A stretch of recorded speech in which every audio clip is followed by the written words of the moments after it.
waiting. We had a few technical problems. Welcome everybody to the work session for April 7th of the City Council.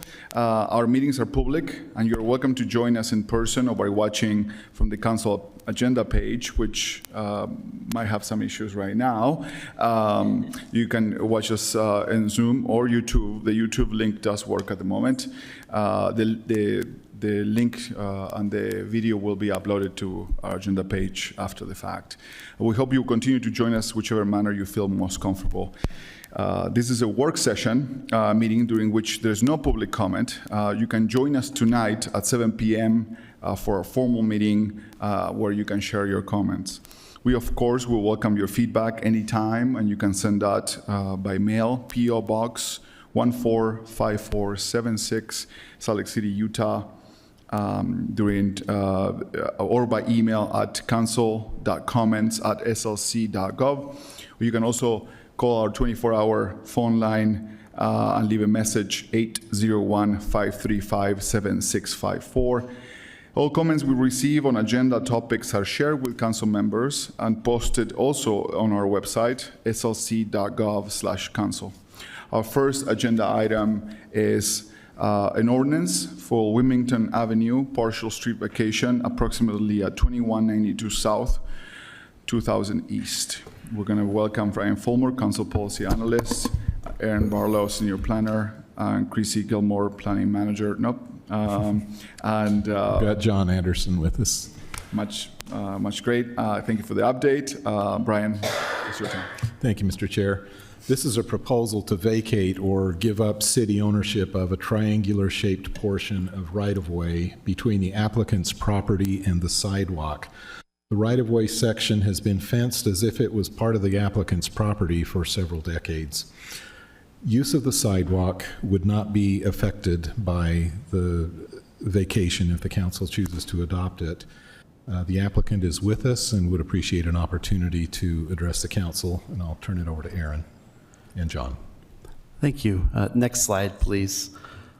The impetus for this proposal was the applicant has applied for a fence permit to replace the deteriorating vinyl fence, and upon applying for that permit found that they did not actually own the property where the fence was located. You can see here it's this triangle between the sidewalk and the property there.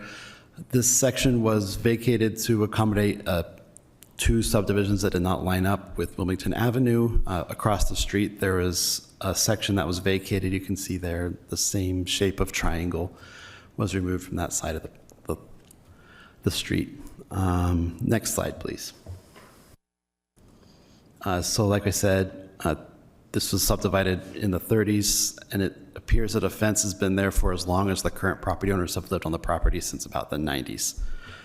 And so the applicant, one item that was discussed was issues, why don't they have a lease agreement or, just lease the property? But the applicant is concerned that the lease agreement may not be renewed in the future under a change in administration. If things happen, they would then lose those rights to that property in the future.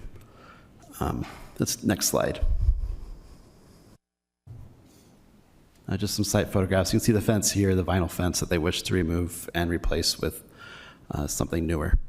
Next slide. And so there's council policies that need to be reviewed in order by staff. Staff recommended approval based on these policies, specifically that no public access would be, no public access way would be blocked by this vacation, and it complies with all 5 of those policies. It also complies with the state statute requirements that it would not detrimentally impact any adjacent property owner or the public. Let's see, engineering did. The only opposition from city staff was from the engineering department, and they were concerned that there may be benefit in the future, but that was an undetermined benefit. And there's a challenge in recommending denial for a proposal for an unknown future benefit because of this irregularly shaped section of right-of-way. Next slide, please. And that's it. So yeah, the Planning Commission recommended approval, and I'm happy to answer any questions you might have. Council members? No questions? Oh, you're gonna? Question. You thought, had a question? I mean, this seemed very obvious to me. I do have a question related to, is there a bus line that goes through this Wilmington at all? No? Okay. That sort of gives me all what I needed to know. This makes sense. I mean, the property owner could have done this without pulling a permit, which is not allowed, but they could have, and they could have built a fence there without finding this, and they did the right process. They followed the right process, and we discovered this little triangle thing there. So I think it makes sense to me. Yeah, Mr. Chair, the applicant is here too, and I don't know if he wanted to speak. He mentioned that he might want to as well, so if you want to give him a few minutes. We'd love to welcome him to the. And we usually allow for 5 minutes, but I felt like we might not need them. But please feel free.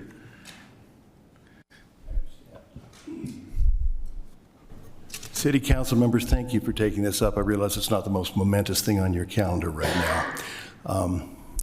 I don't need the slides that I brought. They've already been presented here. I do have a survey that shows the exact square footage, but I believe you have that in your possession. My wife and I acquired this property in June of 1990. There was a chain link fence flanking the sidewalk going all the way up at that time. In about 2003, we replaced the chain link with the vinyl fence, which has been there since that time. I should mention that at that time, the vinyl fence was part of a housing renovation project we did, and we did submit application and got permitted at that time, which included modification of the driveway and curb cuts. So clearly it was before the city at that time and was approved without comment. I don't know why that happened.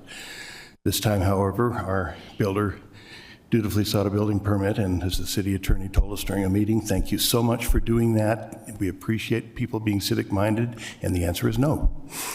So I do want to mention, and this is getting the cart before the horse, in the event that approval is given, the usual practice in the past has been to compel the applicant to pay the fair market value of the property being offered. Give me a minute here. Section 14.52.070 was modified a couple of weeks ago, such that in a case such as this with a low density residential property, payment is not required. That's under subsection C. Payment is not required. This section is not expressly made retroactive, and our application was pending at the time of its enactment. So you'll need to ask the city attorney's office whether that's even fair game. I do have to acknowledge that we've had this property for 36 years and have never paid a dime of property taxes on it. So it's not like it would be totally unfair. But with that, unless there are questions, that's our application. Any questions, Councilmember Young? So I just want to say thank you. You have cared for this property for the entire time that you have lived there. You've never once reached out and asked the city to come mow it, to come take care of weeds, that this has been something that your family has kind of assumed responsibility for the entire duration of you living at that property. I also appreciate you calling out the fact that we recently had an update to code and that it creates an opportunity for us to look as council about honoring that code when it comes to consideration of this property. And I would encourage my fellow council members to consider that as we go into the public comment phase, because this isn't a property that we could sell and or put into a specific use case aside from potentially extending the sidewalk in a very odd way that would ultimately come back to a regulated traditional sidewalk. So I just wanted to acknowledge the effort of the Ramptons to follow through on city processes and encourage this council to be able to consider looking at it through the lens of our current requirements. Okay. Council Chair, can we ask that the applicant provide their name for the record? I didn't do that, did I? I am Vince Rampton. I'm one of the two trustees and beneficiaries of the Rampton Family Trust, which owns the property. Thank you. I think that that answers our questions. Sometimes it's better that way. So Thank you. thank you. We're moving on to item number 2. This is an ordinance for the indefinite closure of 7200 West between Interstate 80 and California Avenue. We're going to welcome, again, Brian Fulmer. And then Jorge Chamorro maybe is, oh yes, Jorge Chamorro, Public Services Director, and Alison Doppler, Urban Services Director, will join us at the table maybe. This is a proposal to continue the closure of 7200 West. Been in place since 2024. Prior to the closure, there was significant illegal dumping of trash in the area, which caused some environmental impacts. The closure has been effective at mitigating these unsafe conditions, and the proposal is to close this section of street to public use, but unlike the other previous item, the city would retain ownership of the property. I'll turn it over to Jorge. Thank you very much, Ryan. Wait, this sounds loud. Good afternoon, everyone. Yeah, just like Brian put it very well in his summary, this is an extension of the closure that was approved 2 years ago, 7200 West, extending from California Avenue on the south, and this time around, we are extending a little bit farther to the north from the previous closure, just to the terminus of what the city owns on this road, right before UDOT takes ownership. I will show you a map in a minute. If we can go to the next slide, please. Also, as Brian mentioned it, an indefinite closure per state statute does not represent a vacation of the property. So this property will remain a public right-of-way, though with restricted access, with a gate at each end. There are no changes to the use of this road. It will continue to be a road. Adjacent property owners will remain with access. They have a lock that they can use on their own. They don't have to coordinate times or dates with us. The closure has been effective at deterring illegal dumping and illegal activity along this stretch. However, we still see some illegal dumping, especially at the gates. Again, I'll show you some pictures in a couple of slides. But the reality is that very few of you remember that initial presentation, but even a boat was found in this stretch, and it has been effective. There is still some illegal dumping, mostly related, we assume, to the hours of the landfill and the restrictions they put on, for example, tires and other items. People sometimes just dump it on the road, but it's far less to what we have experienced in the past.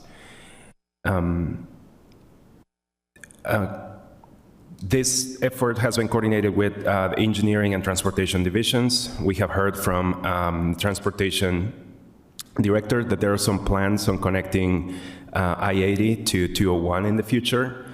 We don't have a date for that, but hence the intent to keep it as a public road, though closed for the time being. In the transmittal, we added letters of support from the property owners for your review as well. Next slide, please. This is just a map as a visual representation of the current closure. Goes a little bit south from that UDOT property. We will just extend it a little bit more to the north and relocate that gate. Next slide, please. These are just very minimal, still illegal dumping. This was from the most recent cleanup effort, just a minimal portion of what it was in the past. And the final slide, a couple more examples of what we're finding these days. But happy to answer any questions. Council members? Councilmember Carlson. Can you help me understand a little bit about the factors that lead to this site being a place where illegal dumping is taking place? So this road, if we can go back to slide number 3 in the presentation, it's very close to the landfill. And so if the landfill is closed, it's very easy for people. And there is not a lot of activity happening around this area. So it was very easy for people just to drive in the back road and then just dump what they were we assumed that they were pretending to take it to the landfill, doing the right thing, but end up just dumping it out on the street. In the past, when we originally did this, the amount of garbage and junk, and vehicles and gigantic things that were abandoned in there was just overwhelming. These photos, they don't look very nice, but in comparison with what it was, it's just very, very different.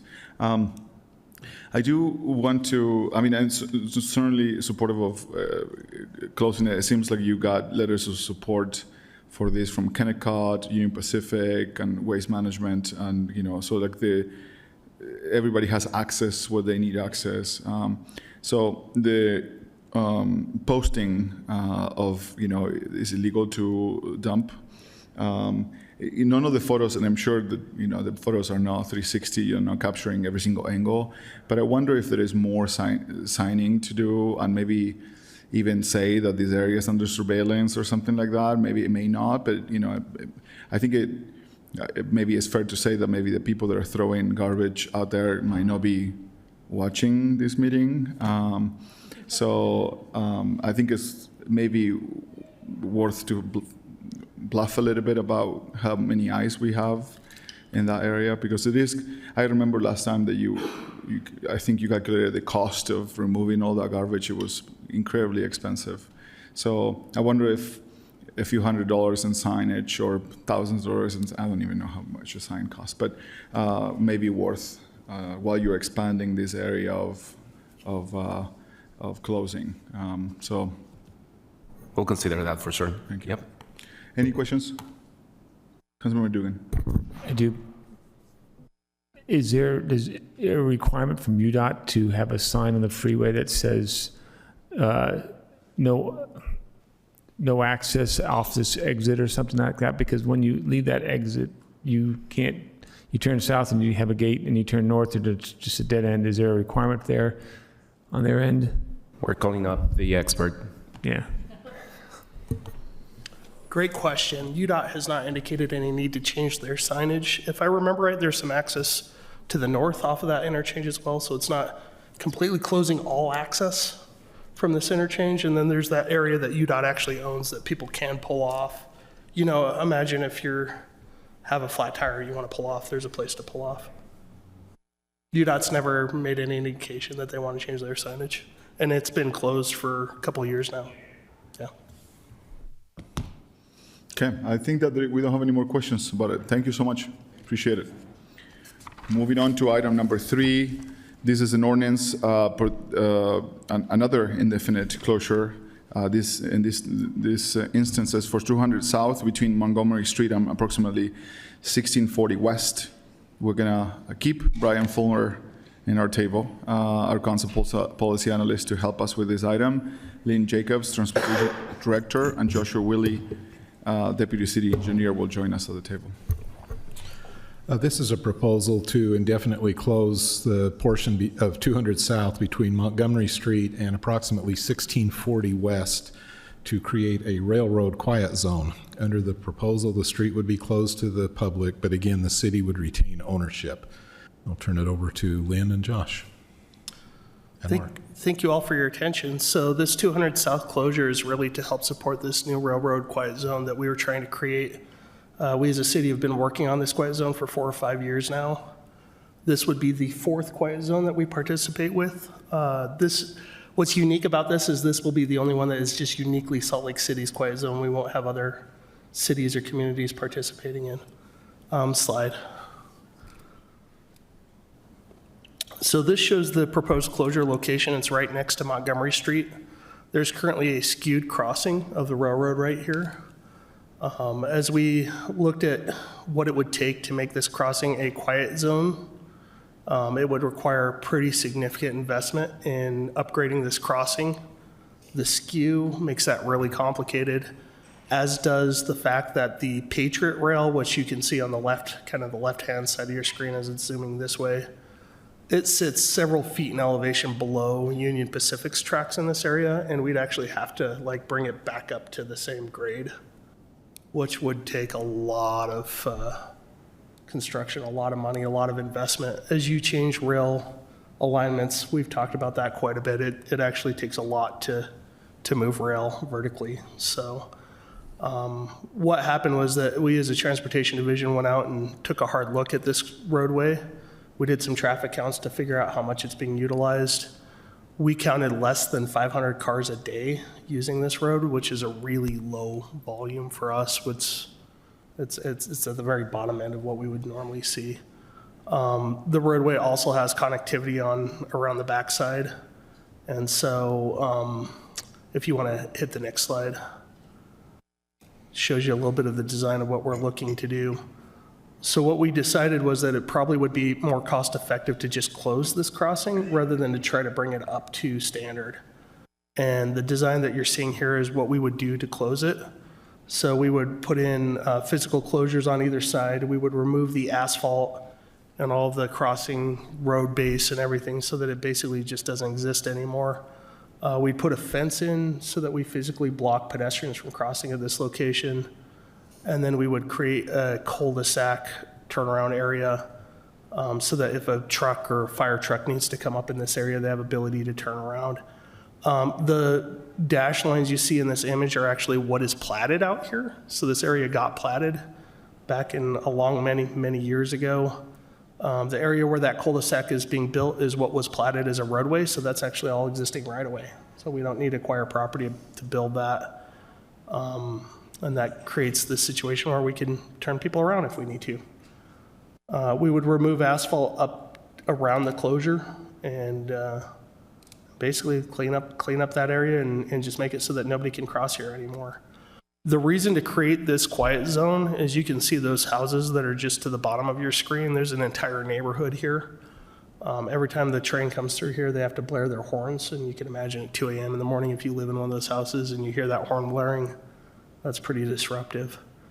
State law allows us to close roadways if we find that it's not necessary for vehicular traffic, if it helps to mitigate a negative impact on an adjacent property, which is exactly what this is, or if it mitigates a safety concern. With this location, the crossing is skewed, sightlines are horrible. This actually helps us mitigate a safety concern as well, so it meets all 3 state criteria for closing a roadway. And so for that reason, we brought it to you. If you want to go to the last slide, I think that shows the overall neighborhood and kind of how that fits in with the bigger picture. As you can tell, there are properties that have been developed on 200 South to the west of this closure. They still have access via Orange Street to the wider network. We've checked in with our friends at Fire to make sure that this doesn't disrupt what they need to do. They did report that they occasionally have grass fires next to the ID ramp that they have to fight. We went through a process of reviewing fire hydrant locations with them, and they're still able to fight fires in that area if this closure is put into place as we're asking for. I believe that's it. We do want to retain this as a public right-of-way. The reason we want to do that is to make sure we maintain that utility corridor for public utilities and other utilities that need to cross the railroad crossing here. So it stays as public right-of-way, it just closes as a vehicular path. Council members, some Just more questions from your more presentation? Do you have more presentation about this? Nope, this is it. Okay, Councilmember Dugan. question, could you go back to the first map? So there's going to be a fence, and then are you going to put a curb also on the curvature of this? Actually, it's the next one back. Probably the next slide would probably be the best Yeah. one to see what's going Yeah, on. on the left, on the right-hand side, the east side. Is that going to be like a curb, and just a fence Like just on the just west of that? Correct. Mark Stevens, city engineer. So on the east side there at Montgomery Street, there will be curb and gutter that will close that and that radius there. And then all of the pavement to in between the rail and where that curb and gutter will be removed. And then just say no trespassing. There's some sign that says you can't walk across that either. Correct. There'll be a chain link fence. There is a chain link fence that's there, and we'll just connect the dots. Okay, and it's basically a curb on the other side too, on the west side of the railroad tracks. Correct. There is no pedestrian crossing at this location right now. Okay, It's just asphalt. gotcha, And so gotcha. All right, Not really removing a pedestrian crossing, but we're not adding one either. okay, all right, thanks. Victoria Petra. Typically in favor of whatever keeps the trains quiet, but have we looked at these plans as overlaid with some of the proposed plans for the U-Fair district and what they intend to do with infrastructure? Which district? Sorry, I didn't hear. The U-Fair district, which is going to be immediately north, but there were some grand plans for having extra exits come off of 80 and potentially help people get directly into the power district so that they wouldn't have to see the rest of the west side and could just spend their money in a place where we don't get tax increment. But I know that there was a lot of configuration, and it just seems before we put too much time and energy into this, if the state is going to override it or has plans for it, it would just be smart for us to check in with them. Yeah, so we have checked in with UDOT on this project, and they're okay with what we're proposing to do here. It is compatible with the plans And for is the power UDOT district. aware of, because I know this was a plan that was going through Wasatch Front Regional Council and another consultant, they came here and presented on it Yeah. as well as at the U-Fair district. Is UDOT up to date with it, you think? Yeah, they Okay. are. All right. Yeah, so it's compatible with all of Okay, that. Yeah. thank you. Yeah, no, I'm glad you asked. And access will be maintained to all the properties there. If you look just to the right or to the east of the cul-de-sac there, the pavement isn't removed until about where that arrow is. It says asphalt to be removed. So all of those properties there will still maintain access. Yeah, yeah. Great question, though. Yep. Yeah, so what sort of public engagement have we done to tell the neighbors about this? So state law requires us to notify properties that have been, that abut the closure. And in this case, Rocky Mountain Power owns those parcels that you see on the map, and we've got a letter of support from them to indicate, that they're on board with this. Yeah, and this crossing, and it is a reason why the trains are honking, but I think we need to make we need to make an effort beyond that, beyond what the state requires us, to tell the neighbors that this is what is on the table.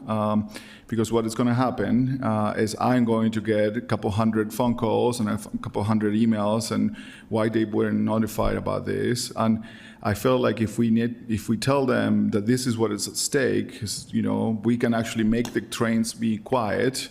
But we make this change.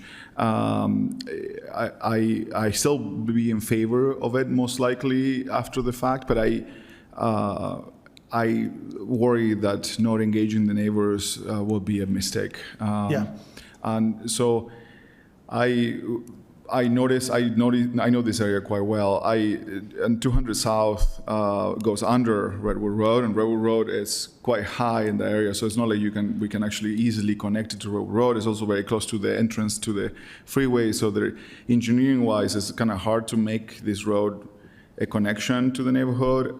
It would be amazing to have more connections to the neighborhood because 200 South connects back to the other side of the freeway, and we don't have that many places where you can go under the freeway and bypass the trains, right? There are very few on the west side. So, since this is an indefinite closure, are the parcels below and, south, I guess, south of the train tracks, in most of in Google Maps, they showed us green. I think there's like a bunch of weeds growing there. But are those owned? Who owns? Do we know who owns those? And is there a way for engineering to potentially make a connection to this neighborhood, to Redwood Road, another one connection to Redwood Road in the future, and potentially explore that as a future possibility, not we're not committing. I wonder if there is a way of engineering from your side to connect this part of the neighborhood. And it's not only this neighborhood, because eventually the south, they can connect back to Redwood Road, but I'm talking about all of the things that are happening with the U Fair, with the power district and all of these changes that are happening. So I would like to explore the possibility of an additional road that goes around the train tracks. We can absolutely look at the options there. One of the biggest challenges, Councilmember, that we have here is that elevation difference between the two adjacent tracks. That's what, when you look at a SKU like this, we will meet with the Federal Rail Administration, FRA, out on site in what we call diagnostic review meetings.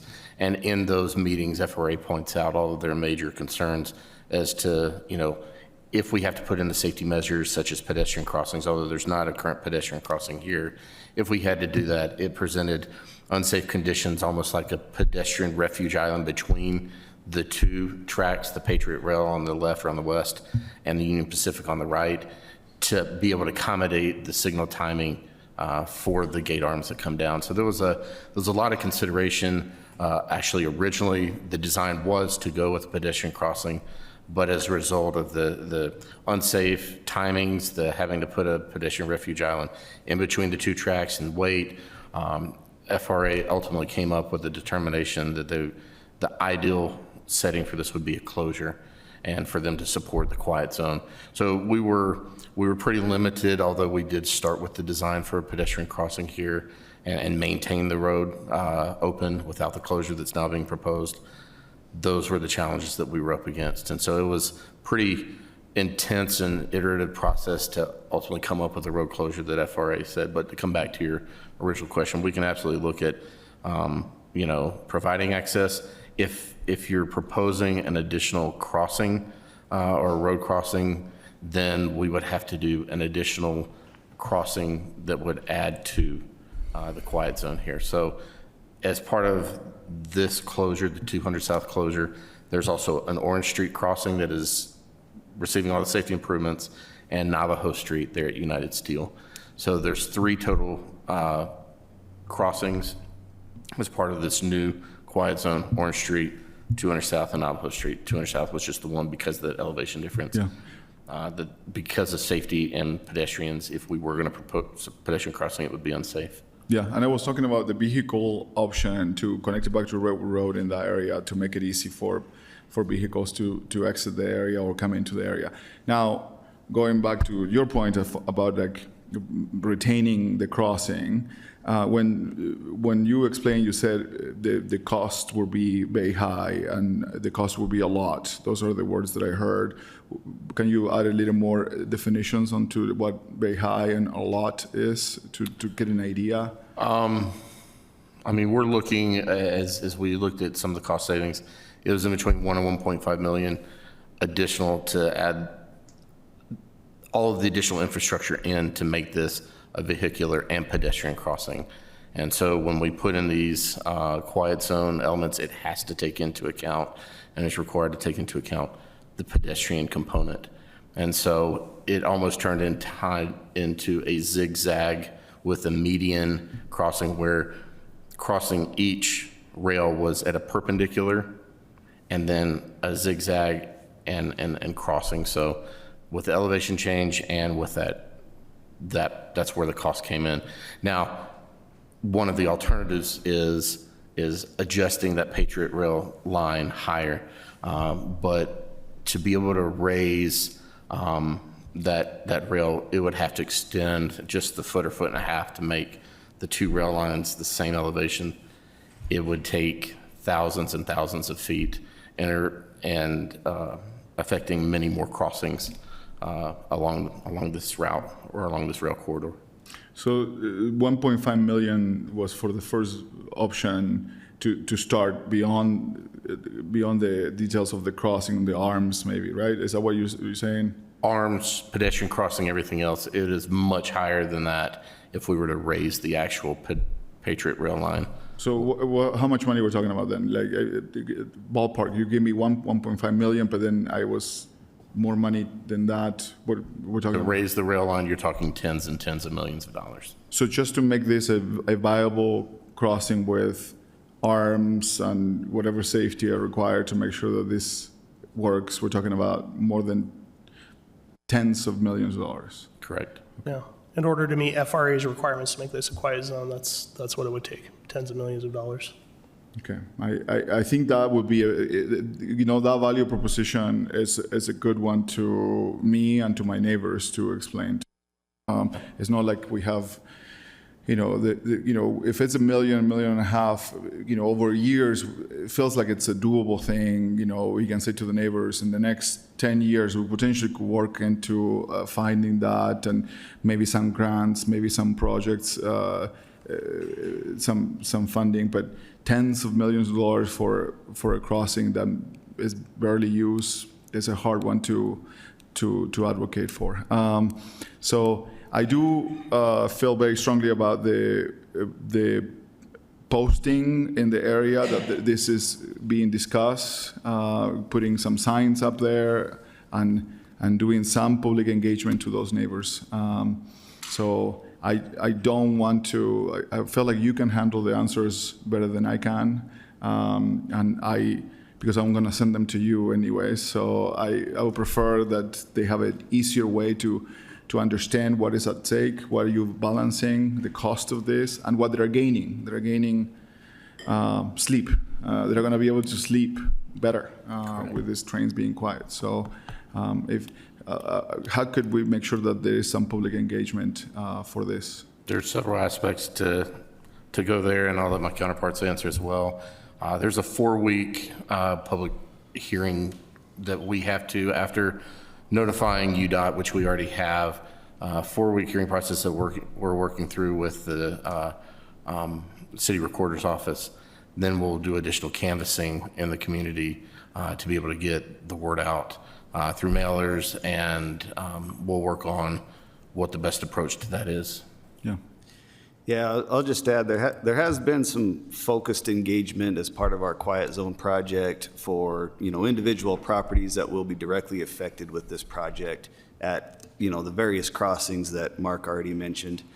But in addition to that, we are planning on flyering a larger area to make sure that the neighborhood is aware of the closure, the public comment period that will be opening up as part of this. If we move forward with it, and definitely making sure they understand that this is tied to the Railroad Quiet Zone project, that, we feel like the negative impacts from the closure would be greatly offset by the positive impacts of implementing the Railroad Quiet Zone. Yeah. So I will be more than supportive of some posting and some engagement. I think it must happen. If not, we're gonna make these neighbors very upset. And I prefer that they're not. So thank you for the presentation. Thank you. Yeah, thank you. Moving on to the next item. This is an informational item for fiscal year 2026, legislative intents and open intents from previous years. Allison Rowland is going to join us at the table. We're going to miss Brian Fulmer from the last 3 presentations. Mary Beth Thompson, Chief Financial Officer, is here online, or Randy Hillier, Senior Budget and Policy Analyst, may join us as well. It is your time, Allison. Thank you. Thank you, Mr. Chair. This is technically, I guess, the second briefing on the legislative intents from 2026, FY 2026, and previous years. The purpose is to raise any questions on the legislative intents that are still open and consider whether to close some of them before the beginning of the annual budget process. The full text of the administration's transmitted responses can be found in attachment C1. And I am going to share my screen, but what you'll see is summarized versions of the transmitted responses, as well as the title of each of the legislative intents will be on your screen. Now all I can see is myself.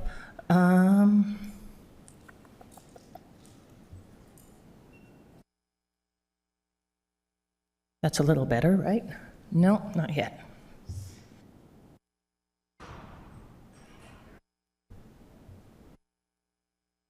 Okay, perfect. So the idea is to move through the intents one by one, and in the context of each item, potential council policy questions are noted along with council staff recommendations of whether to leave open an item or close it. And the options for closing them include close or consider closing and completing or closing and continuing.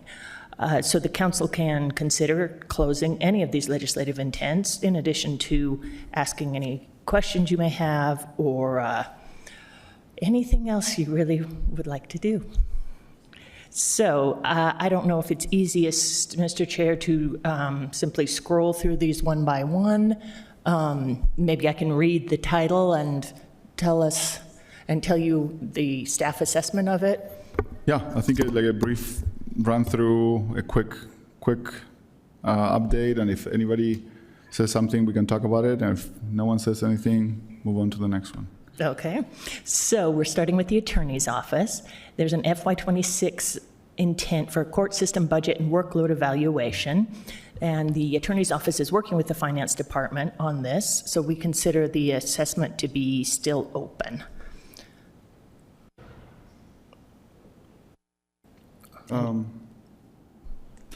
I believe we got a report for the workload. I follow up with some questions related to, and it's a hard one to answer, which is like, what is the standard? Because we have numbers from the prosecuting side and we have numbers from the LDAs, but are they matching the standard? What is the norm as far as what is supposed to happen? Because those numbers are not very useful to me as they are they behind? Are they overworked? And the answer is probably yes, but is one of them more overworked than the other one? I guess is the question that I'm trying to answer. It's understanding. It's obvious that the prosecuting side of things are going to have more cases to handle than the LDAs, because the prosecutors are filing cases for everyone as they are, representing the city, and the LDAs only represent a portion of them. I do want to understand what is the standard as far as like workloads and how many cases an attorney supposed to be able to handle in a situation like that. So to understand. And would you like to hear from, we have, of course, the city attorney here in Mark Cottrell, but, or you could consider it something that, we'll follow up on and let you know for next time? I just would like to have something to compare it to, because those numbers were useful, but not useful we needed to compare it to. Context. And I think maybe questions to the LDA, and maybe to the attorney side, the prosecuting side, what is the standard on caseloads for competent and on good casework? That will give me an idea, because what we did this last year is we increased, I believe it was 3 attorneys from the DAs and 3 attorneys for the LDAs. But when I used to work for one of them, it usually was LDAs needed a little more than the district attorneys did. But I want to understand the numbers, better. And I don't see the city attorney jumping up to respond. Is it, you're okay with, there's no need to respond, but only if you, No, I'll come to the table. Don't have any meaningful.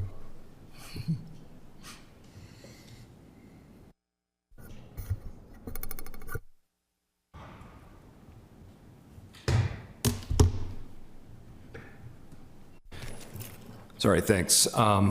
Instead of chiming in from behind, being the voice at the back of the room, I thought I'd sit up here.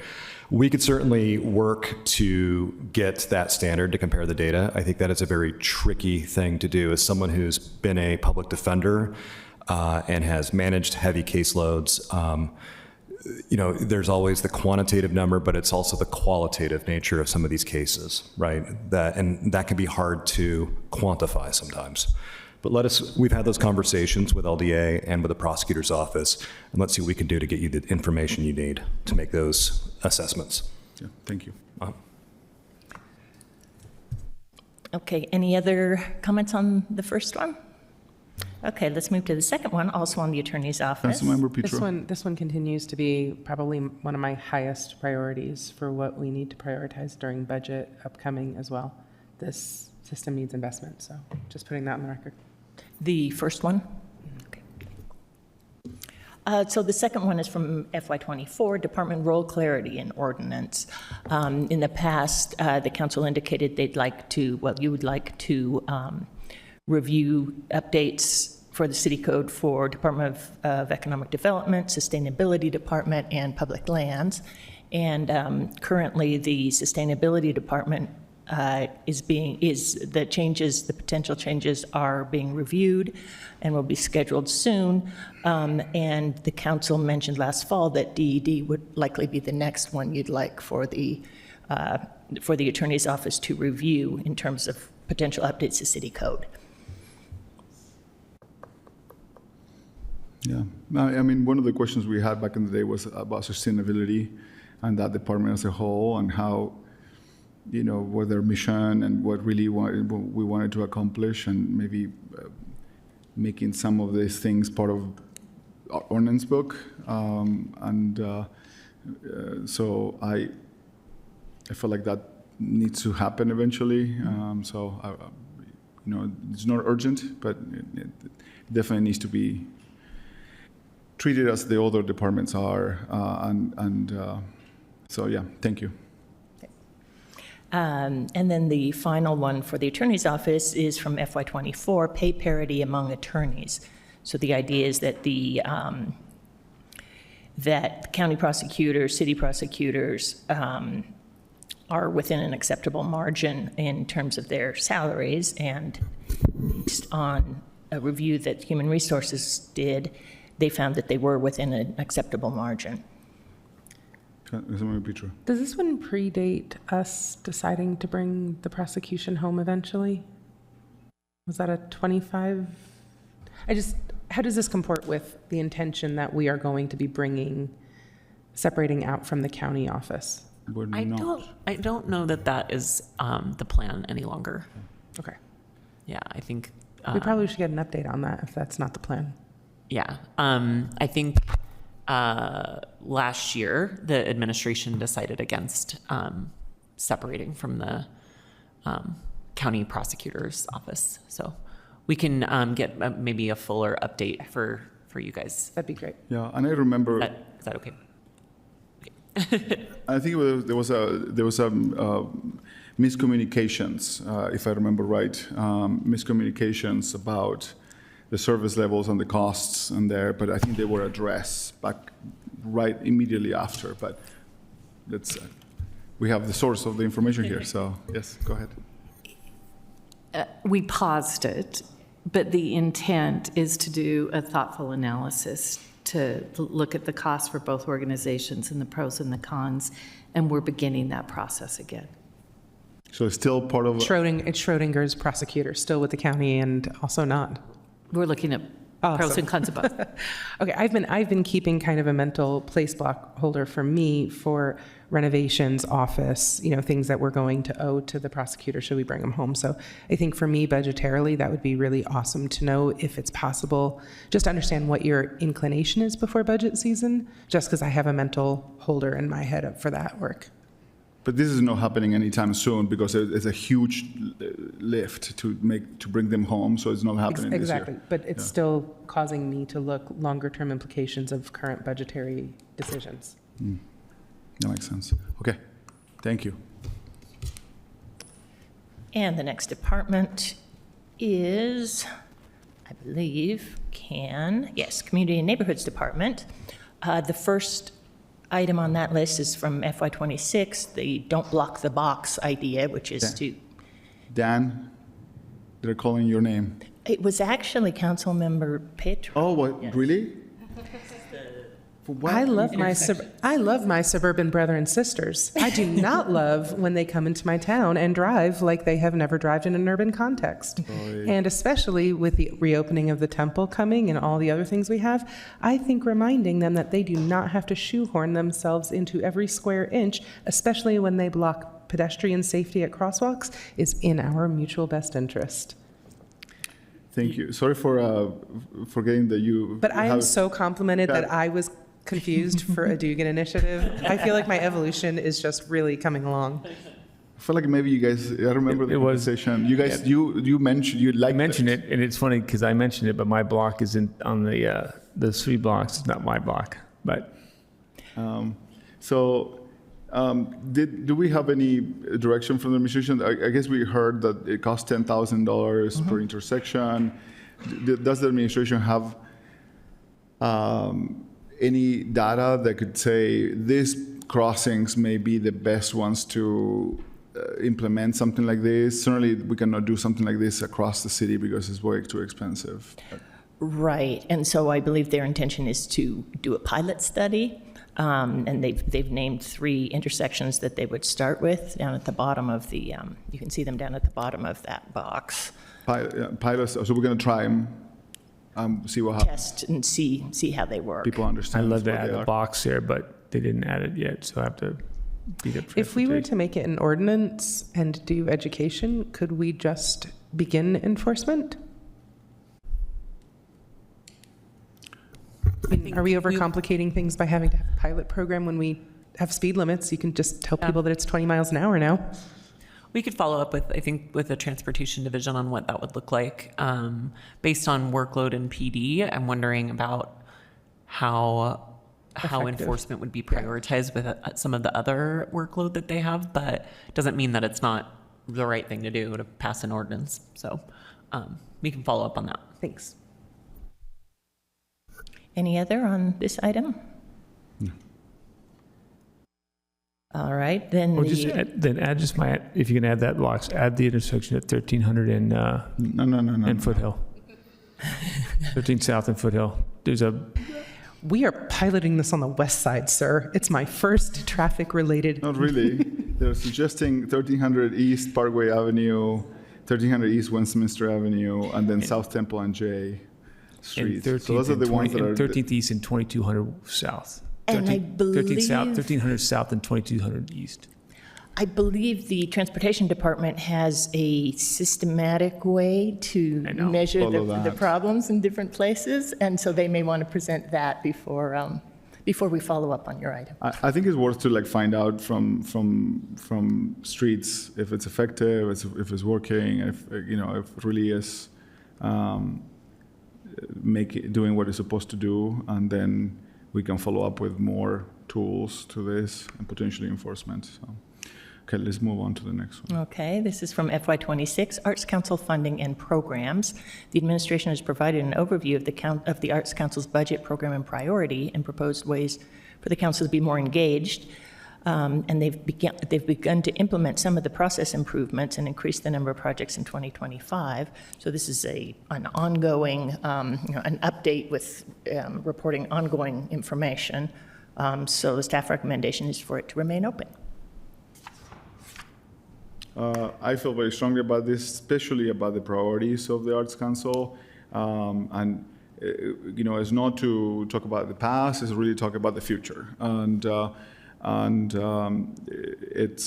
It's about I want more public art, and I think there is a policy question that falls well within our side of the aisle as far as do we want to do more of those events? That now there is a lot of competing events. The city has changed big time since these events were started.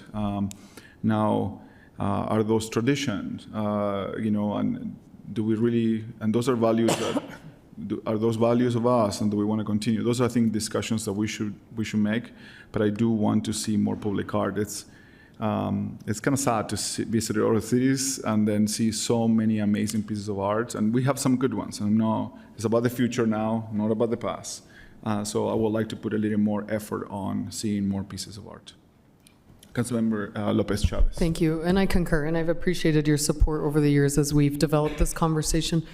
Something that I think we are missing, and I just want to raise this because Clearfield City and other cities are raising funds constantly using public-private partnerships in order to place art. Just wanted to make sure that that is included in our policy conversation as well. I'm seeing a lot of our neighboring cities really contribute art in a more facilitated manner by using some of these strategic partnerships, and I'd love for us to consider that as well. Thank you. I would love to have a little, clarity on that, and then we can all be on the same page about what we're expecting to see. So, thank you. So the next is FY23 Youth and Family Program Streamlining. We also recommend it remains open. And Youth and Family has done a lot on the planning side since this legislative intent was adopted.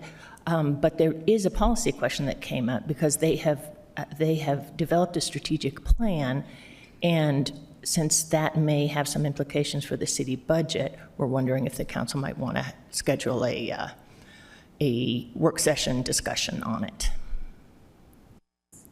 Yes, I'm being said. Yes, let's do that.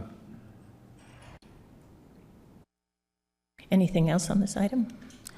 Can I say I'm really defensive over this? We should have done this back in '23 more urgently, but I am really going to urge that we defend this program come budget. This is not the we have built dependencies throughout the town from some of the families who are most dependent on the service, and this is not the time for us to enforce any cuts to a program that might be one of the last lifebloods to the people who are struggling. And the next department is the Finance Department from 2026, FY 2026, an evaluation of non-statutory city services. This is something that the council has discussed in the past, the question of what is required, the basics that are required for the city. At this point, the administration has said that they will provide more information on this when the full budget the budget recommendations come out. And they've provided some kind of middle-of-the-road updates to council staff that I think we've shared with council members in the various check-in meetings, kind of informally, that the evolution of the conversation, it's not as easy to say, X, Y, and Z are required, therefore we can jettison A, B, and C. There are a lot of services that the city provides that are more like central to the values of the city, and so how we classify what is core required services versus what is a core value of the city, and kind of just wanting to reflect that it's probably more of a spectrum and less of a black and white kind of evaluation. So, yeah, I understand. I also understand that there are complexities with people working within the city to maybe feel like they're not working on a core service, right? Like I understand that those are very complex dynamics, and that's not really our intent. But certainly the intent was trying to understand, and I'm not, I hate citing this example, but it comes to mind right now. Giving micro grants to small individuals in the in the neighborhood, but at the same time not having enough resources to mow our parks, right? And being delayed a couple months on on mowing our parks. And to me, it seemed like everybody expects the parks fall very much within our responsibility and duty, and we have to really, put the effort there. And once we take care of the basic, we can assess the other core, values of us. And so that's the framework we were seeing. Not that those projects and those programs are not good ones, like, e-bikes. Great idea. It may not be the time. So that was the premise of the idea. So, anybody else? Councilmember Lopez Chavez. Thank you. And I don't know if it's appropriate to get too specific into the programming. Just an example I wanted to bring up that constituents have brought up over the years is just trying to understand Tech Lake City funding in economic development. Some of the positions there, we've seen a lack of retention and just trying to understand what is the scope of work in the future when we have businesses that are seeking funds, for example, to help support marketing or them overcome construction versus, say, some of these programs. I just wanted to, again, emphasize that I think there is confusion of what is essential versus not in some of these departments. I agree. Thank you for that example. Again, it is not, we don't want to, give a specific, even though that we have given you specific examples, those are not, disregard that. It's just to give you, paint a picture about what we mean by core and not core, non-statutory and statutory. And I understand that that's complicated for the administration to give us, but how close we can get, we are trying to make the best out of a complicated budget, right? So, thank you. Okay, the next one is FY26 Consolidated Fee Schedule Review, Department of Public Lands Fees. The administration reports here that they've begun to work on this and have made some progress, basically doing a public lands cost allocations matrix, which I'm sure Mary Beth can explain better than I can. If you'd like to hear more about that, but essentially the staff recommendation is to leave it open because it is still a work in progress. Does this include, I still am interested in youth development organizations being able to use sweat equity instead of pay? That is a little further down. Okay, Yeah, thank you. separate one. So then the following item is FY25 policy goals for zero-based budgeting exercise.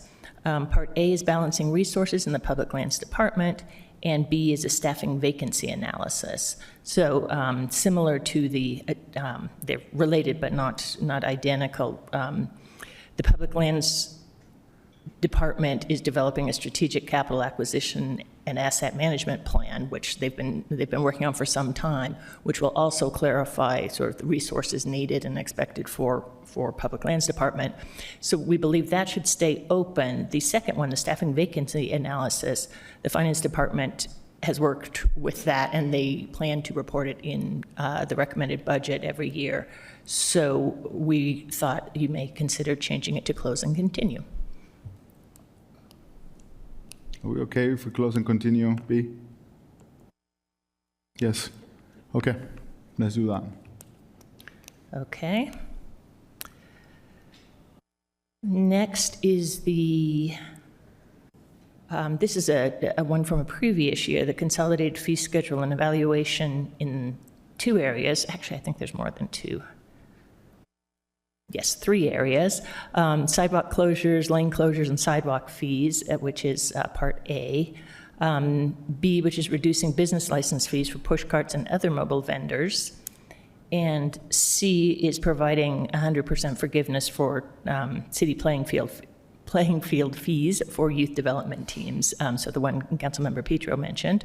All 3 of those we would consider open, but we do have a policy question on the reducing business license fees for push carts and other mobile vendors, because we do have an answer from the Finance Department, and their question was whether he would like them to do an updated study of the fees, essentially of the fees appropriate for different kinds of businesses.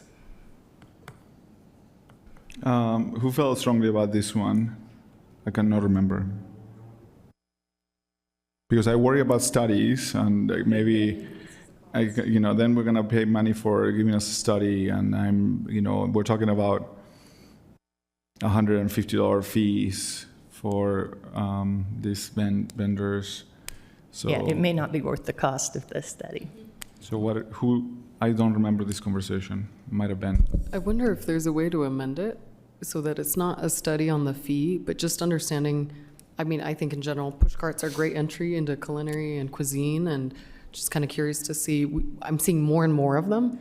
I think the biggest thing that I want to understand is, do we have enough permits for them in the city, and has it been accessible, or are we seeing a saturation of more entrepreneurs trying to become cart vendors and maybe some hesitation or other constraints? That's really my main concern, is just making sure that we have enough and they're not oversaturated. If you go to Main Street at any given time or after a Delta Center, they're everywhere. They are everywhere right now. I wonder if we can remove this from a legislative intent and then request administration business licensing to give us a little report on push cards and mobile vendors, and if they have some suggestions about how to make the barrier of entry easier.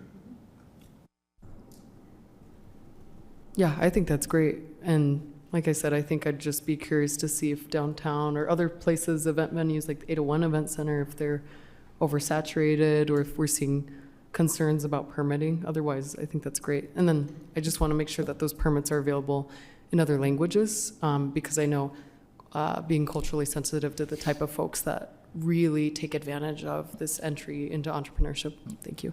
I agree. This is a good one. Okay. I would like to talk a little bit about A. I felt like I think Chris and I were talking about it, trying to remember from 4 years ago. Sidewalk closures, lane closures, sidewalk fees, a lot of development, and I think, Councilmember Petro, you also pitched in into this, but the understanding the developers sometimes are putting all these fences around sidewalks for obvious reasons, and sometimes even taking some lanes out of the road. And I wanted to make sure that we are getting some fees and some money for that, and it's appropriate amount of money for that. Many times, I see people walking, the sidewalks completely shut down. There is no space, and there is no refuge, for people to walk, and they're walking around traffic to try to get to the other side of the street. And I wanted to make sure that the fees reflected the urgency that this sidewalk or lane needs to be open. So you better get your work done fast. If not, you're gonna incur higher fees. So we want, public to be to move through the area easier. So that's what my thought on this thing is. Sorry. Yes. Oh, yes. Yeah. And if you're amenable, I think something that we need to consider are sidewalk shed policies. It's something that we don't currently require, but I'm seeing more and more construction around some serious thoroughfares, such as 7th East. There's a great example, 7th East and 500 South at that intersection has pulled a permit for a sidewalk shed for 2 years, for example.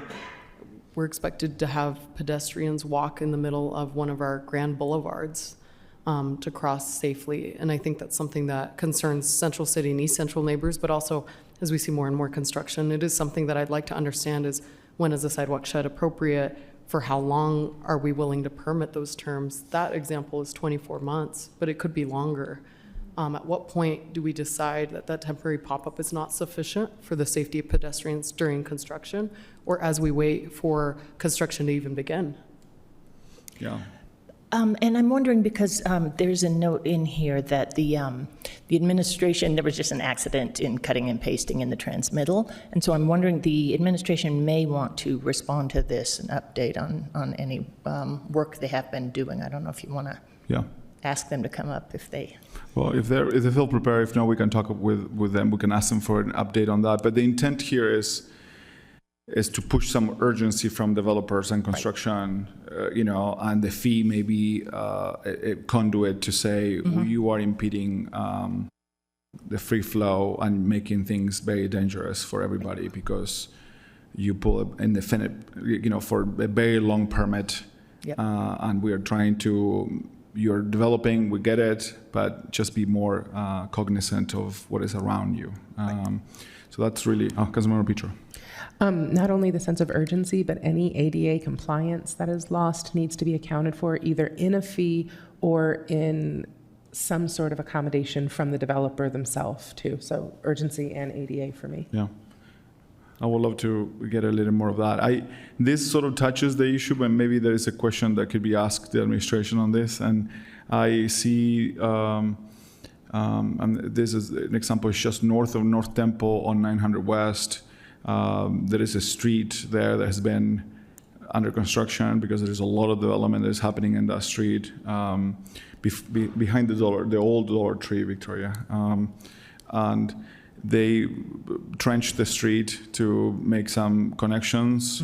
And that trench has been covered with dirt, just dirt for about a year now. And it's a year without asphalt, and so all those rocks are flying everywhere. And it's just like we want good partnerships from the development community, and there should be an expectation. And there should probably be a fee for not covering, cutting on our street and not fixing what they supposed to be fixed. So I would like a little update on how to push them correctly to the right direction through the fees. Thank you. Sorry, that took a little while. I don't know if there are questions on any of the others. Victoria, you pushed quite strongly on C back in the day. Yeah, no, I think we should have a definition for what it means to be a youth definition league. I'm not talking about places that charge exorbitant fees or competitive things that might end up at the RAC or some other venue like that. I'm talking about Rose Park Baseball, the West High Junior Panthers, the parks that are being used with coaches who are volunteers from the community, that focus on youth opportunity and development. I don't think that the cost of using a public space should be added to fees. Fees are becoming cost prohibitive to my Rose Park families, and our board is having to go out to find scholarships just so kids can participate. So if we can mitigate cost, especially when the park is better maintained during that season, because there are moms and dads out there removing trash, lining the field, taking, I've even seen them mowing the grass on the inside of the field. So especially if they're going to do those sorts of things that actually inure to the improvement and the maintenance and the activation, I really think that we should be able to see our way clear to not adding the cost of the park. I do think if you're not going to do the sweat equity, if you're a wealthier league and families want to pay a higher fee for their kids and you want to pay the city to do it, I'm fine if we leave that as an optionality. But I really do believe that we should be able to, through sweat equity, mitigate the cost of public spaces on these enrollments. So we're asking for some direction from, is that what we're asking, some way of standardizing this? It seems to me that we need a definition that can distinguish between, like Beer Hive Sports is lovely, love them, but they charge for this, all right? So I want to distinguish between that and something that is contributing to our mutually held goals in the city of getting our young people to adulthood safely. So it feels to me like there has to be some kind of definition, and then we just have to make sure that we're not doing anything budgetarily that negatively impacts our public lands department, and that there's a concrete agreement, right? Some MOU that says these are the things that will be provided in exchange, right? Something that is really, really clear about what the city is still responsible for, is not responsible for, and how that's going to work out, and probably some liabilities, right? If they break the brand new Neil Draper sign because of something, what does that look like, And just want to add that, this is something that is still important to me. I think, of course, 100% forgiveness, I think, is a good goal to work toward. But I understand that given our increased concerns about maintenance and things for parks, that might not be achievable. But so I won't say that exactly as it's worded is the only goal. But I do think that, and did support and still really care about how imbalanced that felt a couple of years ago for the non-competitive teams. So if there's a way to do a combination of those things, but I think, for me, it's what we were charging versus what these groups were already providing in terms of service to the city was not fair. And so I'm glad we were able to address that, and I hope we can kind of continue to tweak that moving forward. So I hope that makes sense. Thanks. Let's see, Legal Defenders was once part of the Finance Department's legislative intent, but that has been moved to the council section because the council wants to remind themselves to consider options. So we'll talk about that in a few minutes if we have time. The next item is IMS promoting MySLC. And I have a list up on the screen of the progress that the administration has reported on different aspects of the platform. But we believe this is ongoing work, so we marked it as still open. I will be okay with remove that as a legislative intent since the administration is very on it. I feel like they are doing an excellent job in promoting it. And when we were pushing for this, it felt like it was a new platform and it was like in the limbo and they were rolling it out and it felt like it was a big undertaking. So I get it. But I felt like we are on the other side of that. Okay. So I don't know if everybody feels okay with that. So closing this one. Okay. Okay, and then we move on to intents for the mayor's office. The first is from FY26, considerations for any proposed property tax increase, and the administration responded that it will provide this sort of information through the budget process, so as part of the mayor's recommended budget. So we consider that still open. Sorry, Councilmember Dugan? I was just asking the same thing. I think there was a year, it was probably 3 or 4 budget cycles ago, where there was maybe a different expectation about the level of information that was provided in terms of what the administration provided versus what the council was hoping to see. And so we left it as a legislative intent because sometimes we don't know where to put our feelings. And so that said, I think state legislation will require the administration to have a much more detailed what the property tax increase, if there is any, is paying for. So we might not need it as a legislative intent anymore. I'll be okay removing this from here. Okay. The next is from the same year, CIP set aside for community-led projects. The administration is reviewing the process for CIP over fiscal year 27 and will present results to the administration and the CIP committee before presenting it to the council. So we consider that one still open. The next is the FY26 streets bond funding options. The administration provided an update on bonding capacity last fall. The question, and there will be a streets quality update, I believe, in a few minutes. But there was a policy question of whether you want to discuss next steps in this process or wait until you have that briefing on the streets conditions. So for the moment, it's open. I feel like the answer is yes to that, right? Yeah. Okay. And then another FY26, evaluating efficiencies of all diversified response teams. So the administration continues to work on this, and the policy question is whether the council would like to begin the process by potentially saying, we'd like a briefing in the fall or in the winter or whatever day you may like. This is another one that the administration has kind of kept us in the loop along the way as they've tried to hone in on how to evaluate all of the different teams that have been added to the cities over the years. And I think several of you might have seen the way that they've kind of evaluated, or at least the draft way that they're evaluating, like the different metrics for different purposes, right? So not every purpose would have the same exact metrics. And so I think it took a while to kind of have our heads wrapped around, that list. And so I think the administration's well on their way to having that, but I'm not sure, I'm looking at you guys, I'm not sure that will be like a completed document for the budget, or if it's more of like an ongoing conversation tool for you guys to have. I would like to have, you have Councilmember Vitro? You had your hand up? Oh, sorry, I didn't see it. Go ahead. I think the work that's been done on it was really, really impressive that I saw.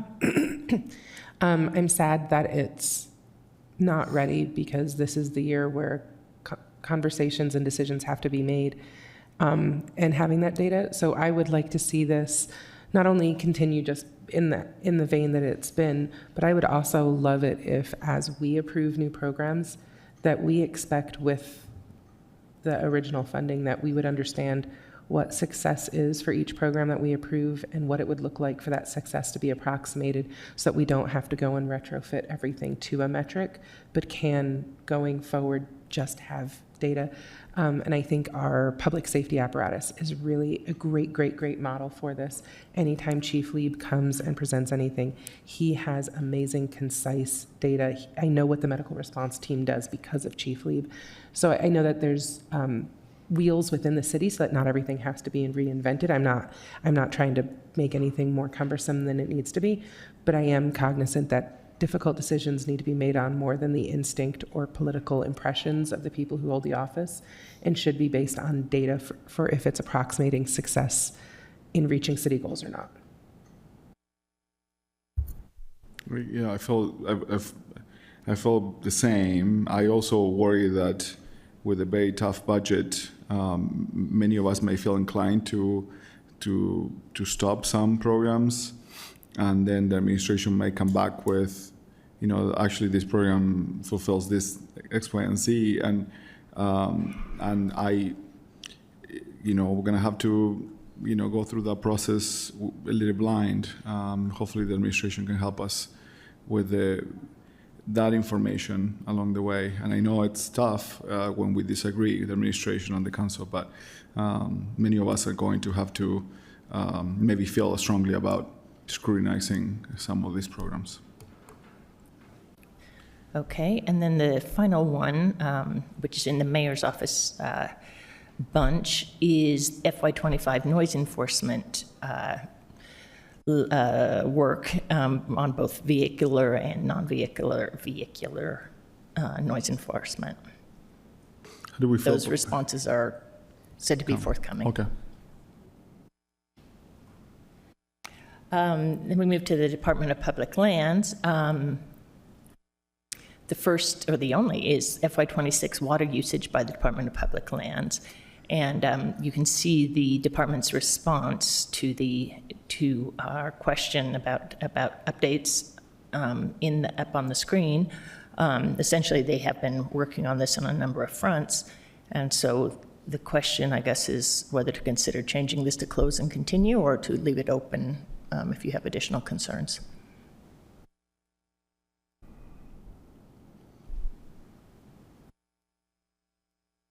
I'm still processing the information in there, so 1 second.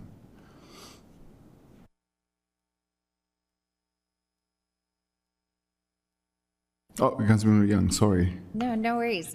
While you're reading, I'll just say that historically, everything I've seen coming out of public lands and the administration is a very water-conscious approach.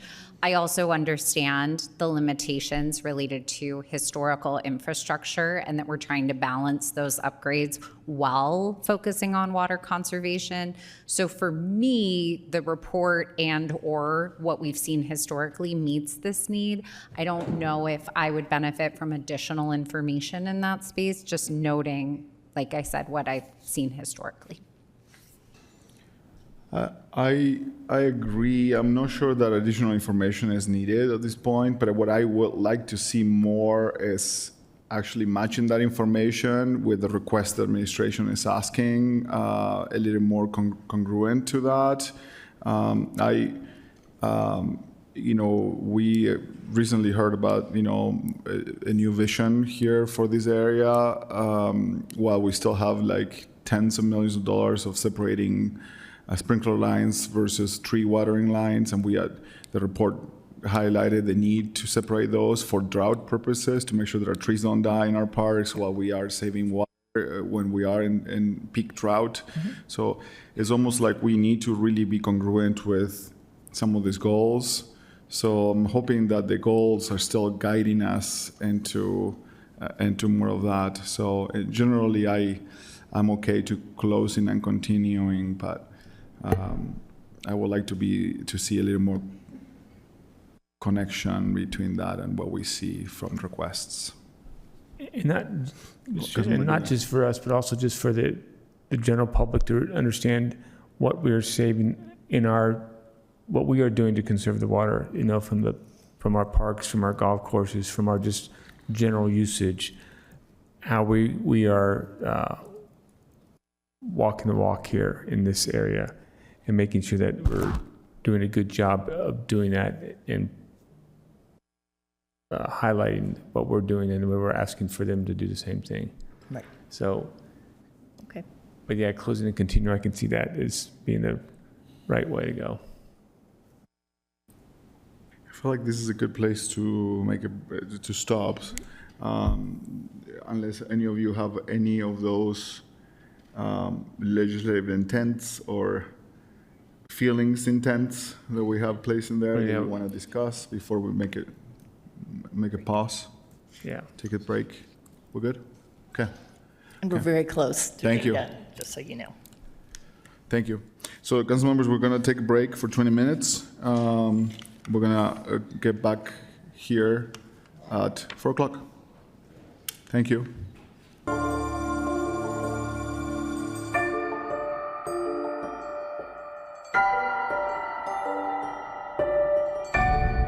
Back to item number 6. This is informational item 2025 pavement condition survey and executive summary results. I'm going to welcome at the table Kate Warrett, Council Policy Analyst, Dave Jones, Communications and Engagements Manager, Mark Stevens, City Engineer, and Scott Gordon with Roadway Asset Services. Kate? Great, thank you. As part of the fiscal year 2026 budget, the City Council approved the 2025 Pavement Condition Survey. This survey assessed the conditions of roadways citywide. Funding for the roadway maintenance and reconstruction comes from the general fund, including Funding Our Future, sales tax dollars, Class C money, and the county quarter cent, and the fifth of fifth sales tax for transportation. In 2018, the council placed an $87 million general obligation bond to fund street projects on the ballot, which Salt Lake City voters approved. The bond funds have been spent or assigned to ongoing projects. A list of these projects can be found on the city's Funding Our Future dashboard webpage. The 2025 Pavement Condition Survey was completed to gauge the impact of the last several years of roadway capital improvements and to assist in future strategy planning. There is no council action required today. The goal is to consider policy direction and questions that you may have moving forward. The council may wish to hold a policy discussion on overall goals for the city-owned streets and how to move forward. And with that, I'll turn it over to the pavement team. Thank you. Mark Stevens, City Engineer. Thank you so much for listening to our presentation today. We have Scott Gordon with us, who is the owner of Roadway Asset Services. This is the second year that, or the second time that Roadway Asset Services has done the pavement condition survey for Salt Lake City, and the continuation of the data that we received through the 2020 pavement condition survey and now the 2025. I think you'll be pleased with the results that we'll be presenting on today, and so I'll turn that time over to Scott. All right, thank you. Afternoon, Council. My name is Scott Gordon. I am President of Roadway Asset Services. I'm a professional engineer working in pavement design and maintenance for the past 35 years. So I've been doing a lot of work in this area throughout the state. In fact, states all over the country, work in about 26 different states presently. I was with another firm called DTS, Data Transfer Solutions, when we did the analysis in 17. So I'm familiar with your network dating back to that time. This is the second analysis we've done as RES. We did the first one in 21 and this follow-up in 25. So I'm going to quickly go through some slides to show you results, kind of talk to you about what we're looking at with the data and what we see in that. So next slide. Just kind of a quick overview. City maintains approximately 592 centerline miles of roadway. That is your asset. If we were to have to replace that, we're looking at over $2.8 billion worth of funds. So it's a very expensive asset, so it's very valuable to the city that we maintain it properly.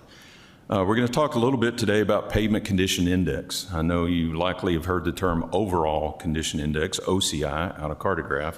PCI is a portion into that equation. I'll explain that in a little bit. Condition index is done through ASTM D6433 procedure. It's a nationwide procedure that is followed to measure all the distresses. It gets very technical, but it's looking at the density and severity of different types of cracking, puts a weight value on it, and we calculate a deduct to get a 0 to 100 scale score for the condition index. And I'll talk a little bit more about how that factors in. Next slide. So this is equipment that we run the streets with. Some people call it the Ghostbusters van, but it's got some high technology on it. Really, the back end of it is the most important. It's a laser crack measuring system, LCMS2. It's a laser that is directed to the pavement surface. We have sensors that measure basically the texture of the pavement surface. From that texture, we can determine the cracks, the widths, the lengths, the type of patterns, and we can decipher from that what we have as far as conditions. We've got antennas for GPS, so each image that we take out of this van is GIS located, so we know exactly where it is within the network and what street. We have an overhead camera that also picks up views of assets within the roadway. So we've produced in the past, and we'll update it in this run, a video logger that uses these images to basically give you a Google Earth type view walking down your streets of this latest data. Along the front there, you'll see a profiler on the front bumper. It's more lasers pointing on the pavement surface, and that gives us profile. We can pick up rutting with that. We can also get the International Roughness Index, or the ride quality. That ride quality factored with the PCI is how we eventually get to OCI, so I'll show you that. Next slide. So the equipment that I just showed you is not unique to RAS. There's other vendors that have that, but this road trip is our algorithm that we use to calculate the PCI. That is unique to RAS. This is something I developed over years of experience with a programmer of how we determine what the density, the types of cracking from the texture of the pavement surface to calculate that. So this is our unique algorithm that we run through that with. So basically, it's just our experience. We tweaked that. I came and spent a day with your staff looking out the streets early on in the project to make sure that that was calibrated correctly and everything was tracking with what we saw in the field. So we do a lot of field checks with it and updates. So the schedule of the project, some of the delays were the fact that we were going back, double checking things. We had to look at some road intersections because we had overlapping GIS. We wanted to clear that up. Make sure that we have adequate scores and efficient scores on the accuracy of the pavements and not doubling up on what we saw in some of the intersections. Next slide. So this is just a quick overview. Most of it's based on the sensors, so we're actually measuring distresses. You may have heard of AI. It's a hot topic now. There's people out there doing some of the pavement evaluation utilizing AI. It's not as efficient. It's looking at patterns. It's looking at shapes. It's not measuring anything. We do use a component of AI in measuring patterns of brick crosswalks. We have some cities we work with have full brick streets, and AI can pick up that pattern and make sure we're not counting it as a distress. So there is some use of AI, but it's not quite there yet to give us the accuracy that we want out of measuring. So just wanted to point that out. Next slide. So this is the first glimpse of the data. This is looking at the pavement condition index number. So this is looking at the cracking and the different types of distress. Pretty typical stair step from having roads up into the good category all the way down through satisfactory is the highest two categories. What I will point out that has changed since 2017. When we did that survey in 17, we had 65% of your network was poor or lower. What has happened over the last several years with your maintenance, you have now flipped it to where 65% is greater than poor, the fair, satisfactory, and good category. So you've improved that due to maintenance money that you've been spending. So we've seen a change and improvement. Next slide. We look here, this is the ride quality factor that is played into the OCI. So it's much lower factor in the calculation, but it does affect it slightly. This is very typical that you see a shift to the left in those categories of ride quality, because in the city streets, you've got a lot of things like utilities, manhole covers, you've got some drainage. Things at a slower speed driving down, you're going to feel it when you drive across it. This is not UDOT standard freeway that we're looking at. So you're going to have a little bit rougher ride quality innate in a city, but this is very normal how we see that shift. This does play into the number. If we'll look at the next slide now, these two previous slides of PCI and IRI are now factored in to give us our OCI that you're familiar about hearing. So if you look at the pattern you see there, it's not a huge change of what we saw in the PCI because that IRI is not a huge factor in the change. This does give us the comparison. So the overall OCI average is 66. If you look at the national average of what we see across the country, usually it's around 65 to 75. So you guys are a little bit low on the end of that scale, but it's been holding pretty steady over the last several years. Another factor we look at, the percentage that's in the good and satisfactory roadways. We want to see that up around 30 to 40% or greater, and you are in that region. So we're in good shape there. Another thing that we look at in the lower end, those red ones, those last three on the left, is what we call backlog. That's below an OCI 40, meaning we probably have to do a major overlay of a thicker overlay or in-place recycling or reconstruction of the roadway when roads fall into that category based on the distress. That is running up above 20. We typically want to see that around 10%. 15% is okay, it's getting a little high, you're up above 20. So we've got some work to do. That's where some of this bond money I know you're looking at could go into play in that. Talking to your staff, it sounds like our emphasis is going to look at local streets.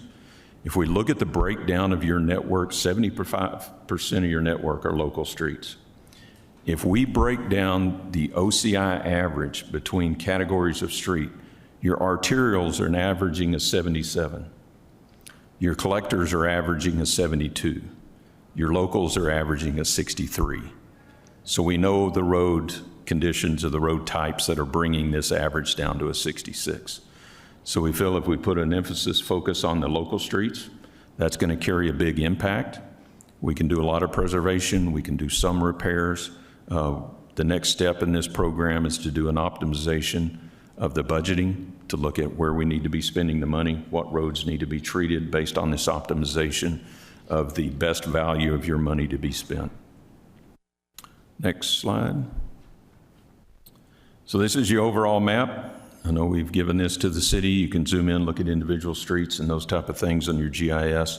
They're all color-coded based upon these categories you see in the table. If a road segment falls into that category, that's the color coding on there. You can see a little inset up on the upper right that gives you the actual OCI number for that road segment. A change that has occurred in this last treatment that we did not have in 21 is now we're calculating the OCI to the what we call sample layer. ASTM defines a sample as every 200 feet in a lane. So typical GIS segmentation is block to block. So we've traditionally always had a number for that block. What we now are breaking it down into is a sample layer every 200 feet. So within a block, you can actually zoom in and now not only see the segment number, you'll see every 200 feet a number. So it helps the maintenance team be able to go and your engineering staff to go look through it and find out where the problems are happening. Get really detailed in where maybe there's localized maintenance that needs to be done or repairs to potholes, that type of thing. So it gives you a lot more detail than what you've had. And I think Mark turned higher fidelity in the data, so it gives us a lot more to work with. Next slide. So this is kind of your overall map of what we see as needing major work. This is what we termed as the backlog.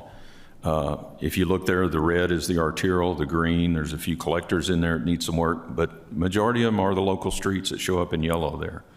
So you can see throughout the city, pretty good distribution of where we need to work on some local streets. But this will give us a map to start looking at where do we need to focus our work on.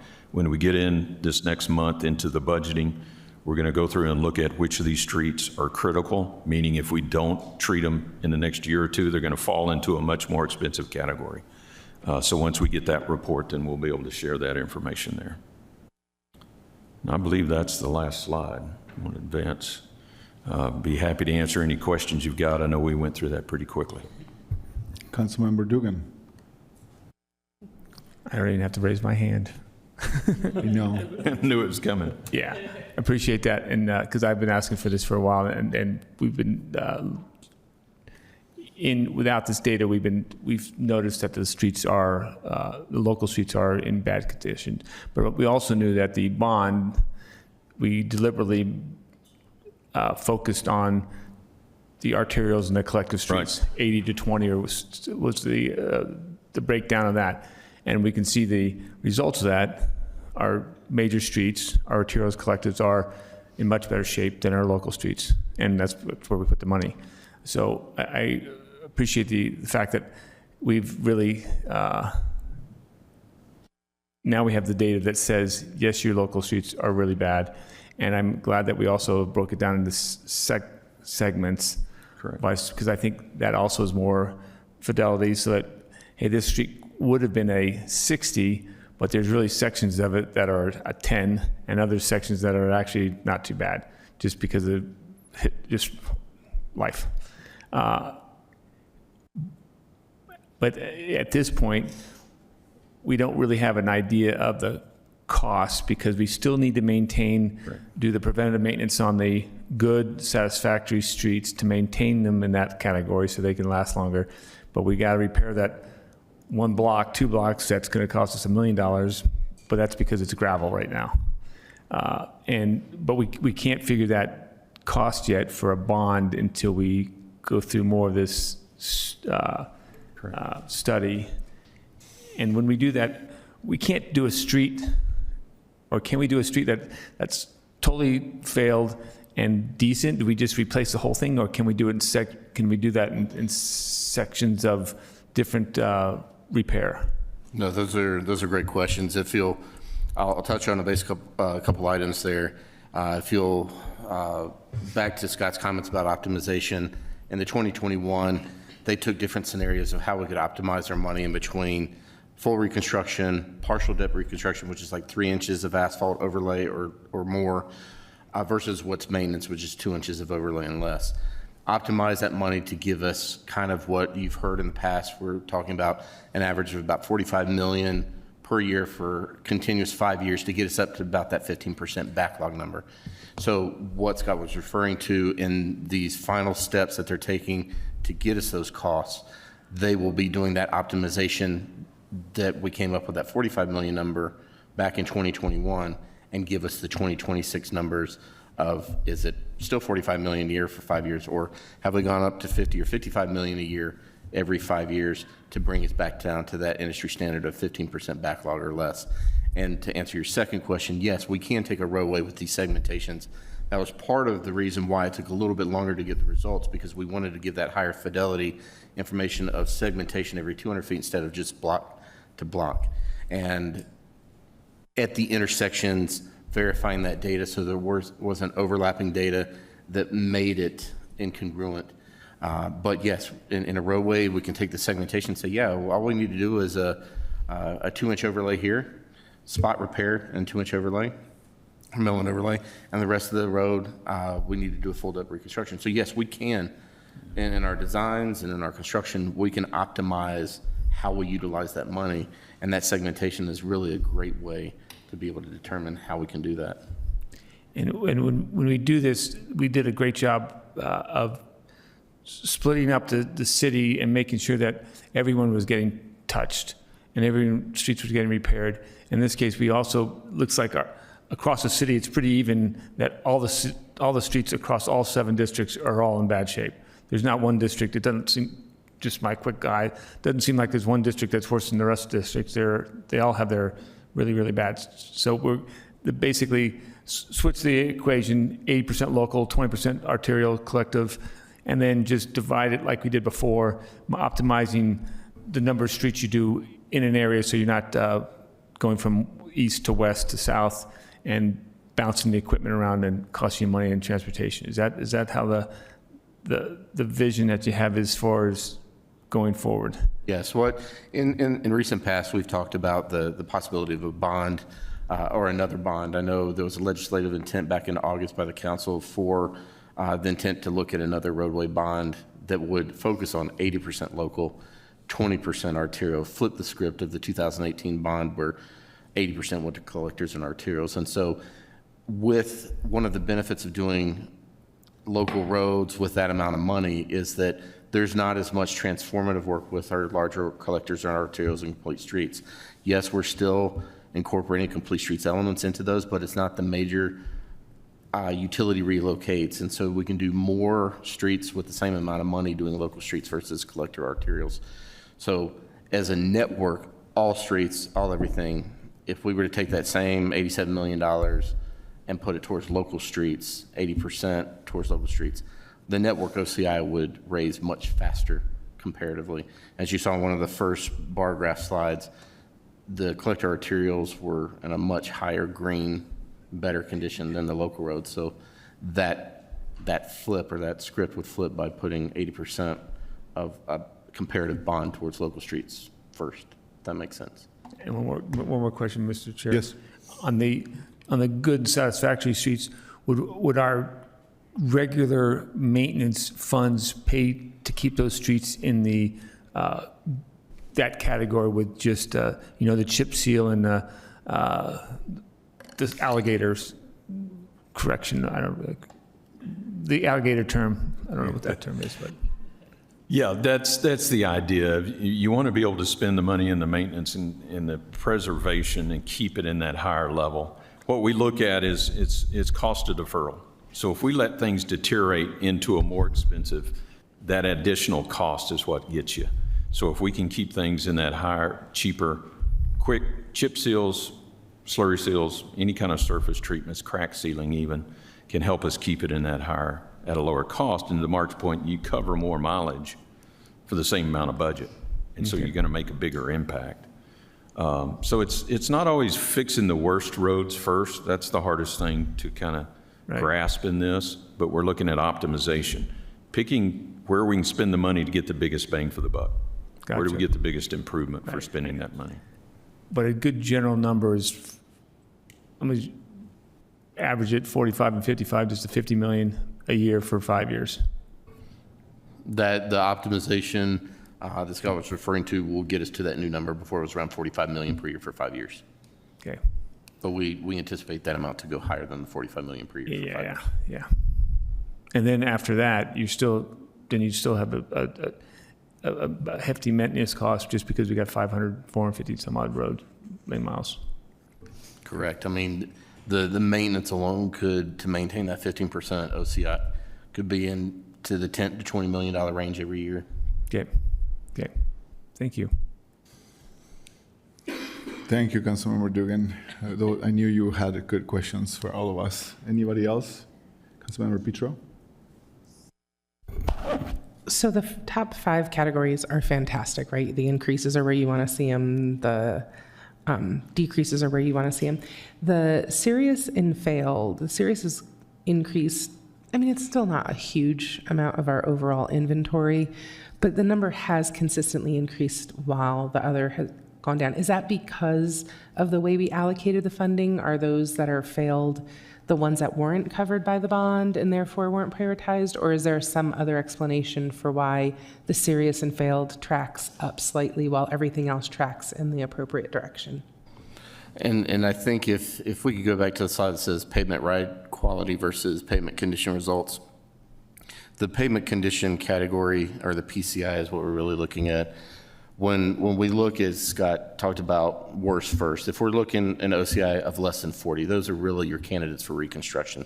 The road has gotten to a condition where, yes, could you spend maintenance dollars on it? Is that optimizing your dollars? No. And so anything OCI of 40 or less is what we focus reconstruction dollars on. And that was the intent of the bond in 2018, was the worst first approach.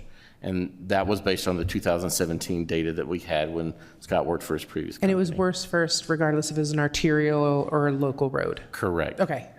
And so at the time, back in 2018, my understanding was, this was prior to my time in the city, that the highest need was on a lot of these collectors' arterials because of their condition and OCI or PCI. Now that we've done enough serious improvements to your 300 West, your 2100 South, your 200 South, your 900 South. Now that we can focus those dollars on local streets, we can do more with the same amount of money and increasing the OCI. But what the bond did is that it gave candidates to our streets division to do more maintenance, less costly maintenance compared to reconstruction when you get less than 40. So one of the things that Scott spoke to us first is the optimization, is looking at those roads that are nearing 40. What can we do now to keep them going before 40, below 40, where it's more costly reconstruction and keep it in the maintenance side, even though it may be like a 2-inch overlay or less in maintenance. That optimization and getting the biggest bang for your buck is what the results from this condition survey will give us. Perfect, thank you. Any other questions? I would love to get this map with analysis. I have the ability to actually zoom in and maybe like really look at the streets a little better. That will make a big difference for us. It's in your email. Okay, perfect. And then I do see that some state roads are marked in this study. Did the study in 2017 included state roads too? And are we keeping consistent with, or did not included state roads like State Street and whatnot? No, we didn't do state roads. We just did city-owned roads with the survey. And so UDOT does their own analysis and when they do their surface treatments or reconstruction things, but yes. Yeah. How do you explain, and it's great to see that progression, those 3 points of data. It's actually incredible to see the change. So for those neighbors that feel like our streets are failing, I mean, the data shows us differently, but the feeling is true, right? Like if your street has bigger potholes than most likely it may have, your neighborhood street, for you, the streets are worse, right? And that's how you measure the success of our city. Hence, with your program, your analysis is showing us that our neighborhood streets are struggling right now, right? And this is where we want to see more emphasis, and I think that will answer some of the pressure some council members are seeing. So how would you explain that portion of Sugar House back in the south part of the valley, southeast part of the valley, that all the streets in the neighborhood are green or yellow, and pretty much everywhere except for the avenues have a few red ones in there, but it seems like kind of odd that there is these little chunks of the city that seem to be really, really good. A lot of it has to do with topography, and so you'll see a big concentration in District 6 and District 7 because of if you take 2 roads and there's a flat road. Let's take a perfectly flat road, and you take that same road, same cross-section, the way it was built, and put it up in the foothills. You have heavy truck traffic, that the loads on those roads are the same, but the topography and how the roads are utilized, that makes a big difference. And so that's why you see a lot of red up in and around Councilmember Dugan and Councilmember Young's area because of the hills and how heavy truck traffic, garbage trucks and things affect the pavement differently than a flat road. Interesting. So not all roads are created equal, right? It depends on the topography of where they're located, in inclination, the use, and maybe that neighborhood in Sugar House is a narrow neighborhood, the narrow streets neighborhood. Probably not that many trucks come to that neighborhood for any random thing, but probably garbage, which may explain why the impact is. They're seeing less impacts. And another item also is age. Every time we will go in and reconstruct a roadway, we will do soil samples underneath to determine what, just without the pavement, what the load rating of the pavement or the soil underneath is. And then that will determine what the thickness of the various sections of a road will be: base course, surface course, asphalt, or concrete. So the design standards on roads that are 80, 90 years old are not the same standards as they are today. And so the age also plays a big factor in what the design standards were at the time. So that is also a big factor as well. That makes sense. And the last question I have, Councilmember Carlson, right after, is about bike lanes. The city put quite a bit of effort on making more, putting more bike lanes and adding better transportation options for different users. Does this study include a portion of the bike lanes? And if it doesn't, do we have a way of measuring how bad or good they are? No, that's an excellent question. One of the things that we did contract with RAS Services to do is to do the bike lanes. So part of them were done last year, and the rest will be done this spring. And Scott, if you want to speak to that. Yeah, we have a specific bike with all the cameras and everything on it. We're going to ride the bike lanes here this spring, kind of waiting to see the winter get through. I think we're pretty safe at this point, so I'll get with our team and find out when we can get that. Can we ride the bike? Yeah. Because it seems like a fun bike to ride. A bunch of sensors on it. It's an e-bike, so. Yeah. Okay. Councilmember Carlson. I just want to say I appreciate how data-driven this process is, and that as we evaluate the conditions of our roads, it's not about any one council member jockeying for their roads to get fixed, but rather we have some objective data to guide that decision-making. So I really appreciate that. I would love to just, in my mind, and entertain me, help me understand and more fully make the case about why maintenance is so important. So if we were to just imagine a road, we'll just, in our mind, what's the cost of deferring maintenance and the cost of reconstructing that road versus maintenance over time? If you'd be willing to entertain that exercise with me. I know there's so many different factors, but just want to really understand how important it is for us to invest in maintenance over time rather than defer. That's a great question. I've done studies looking at 30-year time spans of life cycle cost analysis. And if you take a network and you apply preventive maintenance, which is the cheap surface seals every 4 to 6 years, and you apply that over a 30-year period for 1 lane mile of roadway, you're going to spend a little over $1 million to do that in that time frame. If you let a road deteriorate over that same 30 years to where it's completely failed from a structure and you have to rebuild it, you're going to be spending 4 times that amount of money. So really the clear answer is quick, cheap preservation treatments throughout the life. You're going to have to do an overlay at some time because you can't just perpetually keep it going. But if you do it with that, your average PCI or OCI is going to stay higher over that same period, and you're going to end up saving a lot of money.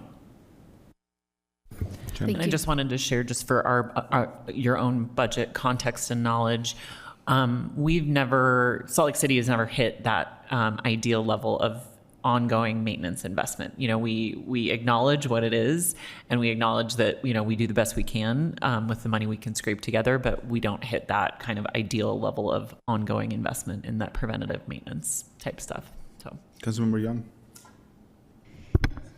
Thank you so much. And the information is so helpful. I think I'll loop back to what Councilmember Dugan said.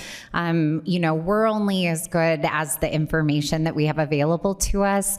And one of the things that I've often questioned is when we're looking at the quality of our streets, we see that obviously change over time, and especially when we have major construction projects like we've seen across the city, but also in District 7, we do see increased deterioration on some of those local streets that might be being used as kind of a detour route, and therefore are experiencing higher level impact of semi-trucks and other things that wouldn't traditionally be on that road except for the piece. So being able to say, no, we have updated information, I think makes a huge difference in how we're able to respond to community questions. So I'm very, very grateful for that study.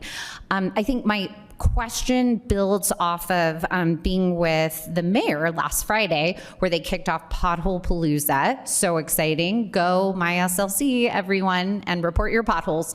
But as a part of that, I had the chance to see some of the newer treatments and the newer equipment that the city has invested in. I guess my question related to that is, as we look at improvements, how much of it would you say, Mark, is on we need equipment that allows us to do maybe some of the more current technology in terms of street repair, and how much of it really falls into that mile by mile, like every dollar gets us so many more miles related to that? I'm just trying to get a sense of the balance in my head of where you see those needs holistically. Sure. No, that's a great question. I think over the past 5 to 6 years, we've seen an increase in investment by the city to our streets division in equipment and FTEs to be able to do work in-house, focusing on maintenance. As Scott referred to, and the more money that we can spend on maintenance instead of deferred maintenance that gets us into the reconstruction realm of an OCI 40 or less. One of the things that a lot of people hear me say is that, you know, Kevin Costner Field of Dreams, it's great, build it and they'll come. But who's going to maintain that outfield? Who's going to maintain the dugout? Who's going to maintain all of that? And so when we're going through design, when we're going through these things for reconstruction projects and all of the complete streets elements, the big question is, how are we going to maintain this? You know, if you've got separated bike lanes, how are we going to plow the snow? How's snow fighting going to be? Do they need new equipment? So we're trying to optimize, I know we've used that word a lot today, optimize our dollars, where if we could have a big focus on maintenance, then our roadways will last, because today's dollars are cheaper than future dollars. And the more we defer that maintenance to the year by year, mile by mile, which ends up being reconstruction most of the time. You know, this is a plug into our streets division, who is phenomenal. We enjoy working with them, and they're phenomenal at what they do. If the city had an even increased investment in our streets division and maintenance now to get those roads that are nearing 40 OCI and everywhere between 40 and 100, we could save ourselves a lot of future dollars for future city engineers, for future council members, for future mayors, and future taxpayers. I think that increased focus in maintenance and increasing maintenance will really make a large difference in our generations to come. If I can just add my gratitude, I have had the opportunity to work with several of the individuals, yourself included, on different needs that we've experienced. And I can just say with full confidence that every interaction that your team has attended to with our residents not only has been at the highest level of professionalism, but also is so expertly informed. And I learned something every time I'm out there with you, you know, being able to hear about what the considerations of our streets are, how we reconstruct streets, the importance of working with urban forestry, you know, to be able to make sure that we're not, you know, laying down a new street that's ultimately going to have a pothole in it 2 years out because of damage to a root system and different pieces like that. I think that all of our residents should know that we have the best of the best leading out in these areas, and that when you come and say, this is what we're going to need to be able to take care of it, we have the right experts who are leading the way. So thank you. Thank you for that. We have an amazing team. We have great consultants that help us out in all of our endeavors, and we're very fortunate to have the team that we do, and also the support that we do from mayor, staff, and council, and across the board. So thank you for that. Thank you, everyone. I appreciate the presentation. Moving on to item number 7. This is another informational item, Foothills Natural Area Planning Update. We're gonna welcome at the table Austin Kimmel, Council Policy Analyst, Taylor Funaro, Trails and Natural Lands Director, and Kim Shelley, Public Lands Director, maybe online. Austin?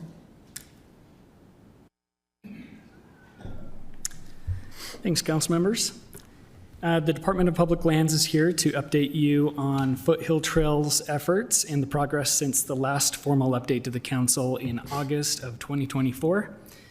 At that time, the council voted in a straw poll to allow a limited use of trail funding for planning and design for Foothill Trail area zones in the District 3 area and agreement-making activities with public entity landowners, including public utilities, the University of Utah, Division of State Parks, and the U.S. Forest Service. Today, Public Lands returns with updates on the Foothills Natural Area Management Partnership, its new Foothills Zone Development Process, and the proposed Foothills Community Working Group. Public Lands is requesting the council's support for the Foothills Zone Development Process and is requesting the council to remove the existing hold on trail construction funding. At the end of this briefing, staff will ask for a straw poll on both of those items. And with that, I will turn it over to Tyler. Thanks, Austin. Whoa, that's loud. Okay, well, hi, everybody. Thanks for seeing us, and it's nice to be back. I'm Tyler Fonro, the Trails and Natural Lands Division Director for the Department of Public Lands. Next slide, please. As shared in the transmittal and staff report, our objectives today are to share pertinent updates related to requests from council at our last update in August 2024. There's a lot of new faces here, so we'll give some background as well. We're also here to request feedback and endorsement of our Foothill Zone development process and lift the hold on funding, as Austin mentioned. Next slide. Some background. The Foothills Trail System Master Plan was adopted by City Council in March 2020. The city paused future trail development in 2021 to allow Public Lands to evaluate its processes, which including the plan itself. The evaluation included open space planning, environmental planning, and communications. The evaluation was completed in 2024, which resulted in the Foothills Zone development process. Public Lands shared this process with City Council in August 2024, and at that time, the Council approved the release of funds to support 2 phases of that plan, the planning and design phases, and requested that Public Lands return with a finalized process that could serve as a framework for future Foothills development and construction. Next slide. To understand Foothills management, we have to understand Foothills land ownership. 4 public entities landowners have property in the Foothills natural area, so our first step towards a comprehensive management plan for the Foothills required collaboration with these other agencies. If you see on the map, that is the Foothills natural area as we've defined. The blue is Salt Lake City Corporation. That includes lands of Public Utilities Department and the Public Lands Department. You can also see the U.S. Forest Service has significant ownership of lands in the Foothills. So does the University of Utah near their campus. And this is the Place Heritage Park, a program of the Utah Division of State Parks, has property down at Emigration Canyon. Public Lands contracted with the Environmental Dispute Resolution Program at the University of Utah's Law School to facilitate a working agreement between these 4 landowners, or these 5 land managers. Our group met through 2025 and now have a drafted agreement and defined purpose and goals. We do not have a signed agreement at this time due to restrictions coming out of Washington, D.C., but we have a formalized working relationship. We are continuing to meet on a bi-monthly basis, and I, as the Trails and Natural Lands Division Director and the Public Lands representative to this group and the chair of that group. Next slide, please. Over the last year, the 5 agencies have agreed on these purpose and these goals. To coordinate Foothills public entity landowners' management efforts to provide for safe, accessible, and high-quality recreation, to protect its natural environment, cultural history, and utility infrastructure and adjacent watershed, and to respond to ongoing and emerging challenges and opportunities. Our goals is to create and implement a common strategic vision for the Foothills, to provide consistent planning, maintenance, and guidelines for the Foothills, to increase collaboration and share resources, technical expertise and local knowledge for comprehensive improvements for the Foothills, and to improve the user experience. Next slide, please. In August 2024 work session, City Council called for the creation of a community stakeholder group. Building on the progress being made by this management partnerships that we now have in place, Public Lands contracted with the Environmental Dispute Resolution Program as well to conduct a situation assessment to assess readiness for, and if relevant, inform the development of a working group to help guide management of the foothills. EDR initiated this process and conducted 47 interviews between September 2025 and January 2026. They were extensive stakeholders across the foothills and Salt Lake City area. EDR's recommendation from that a foothills community working group could and should be situated within the Peanut Advisory Board, which advises the mayor and city council on issues related to the City Department of Public Lands, Properties, and Parks. Public Lands and the mayor's leadership team met and agreed as this existing structure in place for formalized community discourse on public lands, properties, and management concerns. The Department of Public Lands is now proposing that the existing Peanut Foothills Committee that has been in existence for the last few years serve as the community working group to help guide foothills trail efforts and management. The Peanut Foothills Committee may also invite additional advocates or experts on relevant topics as they see fit.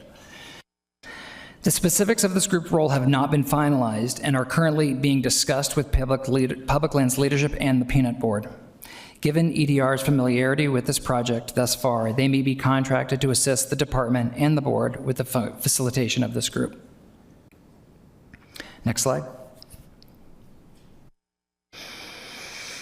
Okay. I look at this every day. You look at this every 2 years. So, as a refresher, one of the major recommendations of the evaluation was to use a zone-based development plan to guide the comprehensive management framework of the foothills. So you see the map. Consider it just 7 parks that are all connected by the Bonneville Shoreline Trail. So we're not going to develop all 7 parks at the same time. We're going to do one at a time. So these zones were identified along natural geographic features to guide more manageable planning efforts. Next slide. So to develop each of these open space parks or these zones, we have developed a zone development process. A second major recommendation of the evaluation was to formalize this zone development process that would outline the requisite steps to be followed by the Public Lands Department. This was also a request of City Council in 2024 to return with the formalized process. You all have a detailed description of the zone process in your staff packet, and it's also publicly available on our website, slcfoothills.com. The proposed zone development process is divided into 3 phases: planning, design, and implementation. The implementation phase would be the construction of trails, restoration projects, and installation of amenities. The planning phase includes all of the high-level considerations, reviewing of existing environmental and recreation plans and documents, dialogues with landowners and public entity stakeholders, and numerous site visits to assess on-the-ground conditions. The design phase includes the creation of alternative proposals and designs for new trails, realigned trails, trail closures, trail system amenities like signage and rest areas, and restoration projects that would include fencing and restoration seating. Design proposals are then shared with the community for input and discussion, and finalized designs are then produced by the Public Lands Department. Once that design phase is completed, then the implementation phase begins, which includes the prioritization of projects based on the greatest need and available funding. While some projects will still be bid out and contracted, the TNL division staff's expertise and budgeted capacity will allow for some project to be constructed by staff, as well as occasionally utilize volunteers to building community spirit. Next slide, please. Okay, so that's very quickly the 7 zones and our development process. So what has the Public Lands done in regard to planning and design since 2024? As an example, I'm going to share how the process works using the East City Creek Zone and Popperton Open Space. So as another refresher from our 2024 update, Council approved the release of funds for Public Lands to initiate the planning and design phases for the East City Creek Zone and Twin Peaks Zone. Scott, can you go back to slide 7 real quick? There, thank you. The East City Creek Zone is shown in yellow and includes Lower City Creek above Memory Grove, the eastern slope of City Creek below the protected City Creek Canyon watershed, and the foothills open space above 18th Avenue and Terrace Hills. The planning phase and design proposals for this zone have been completed. As for the Twin Peaks zone, due to its larger size, diverse ecological conditions, and significant private land ownership, it will need more time, and design proposals should be completed by the end of this summer. Planning and design proposals for Popperton open space, shown in yellow at the southern edge of Twin Peaks, have also been completed and will be included in the East City Creek zone development process. Can I ask a quick Yeah, question? please. Sorry. So Popperton is the area in yellow at the base of Twin Peaks. Correct. So is that considered part of Twin Peaks, or is that just kind of called out as a separate component? Great question. It's basically geographically in the Twin Peaks zone because of that. The reason the zones were created were based on their contiguousness, if you will, and because Popperton is basically a tiny appendage out of that, and everything is, we can treat that separately. We would likely do something similar over in the East Bench Preserve. It's just totally because they're separated by roads. Super helpful. Thank you. And because Phase 1 trail construction in 2020 and 2021 included Popperton, it felt more appropriate to do East City Creek and Popperton at the same time, and that's really what we're doing. This is why the East City Creek zone we're focusing on first. When we came in 2020, it was a trails plan. Now we're doing a management foothills open space plan, and so we're going back to where the trails were, and we're doing a cleanup and going forward.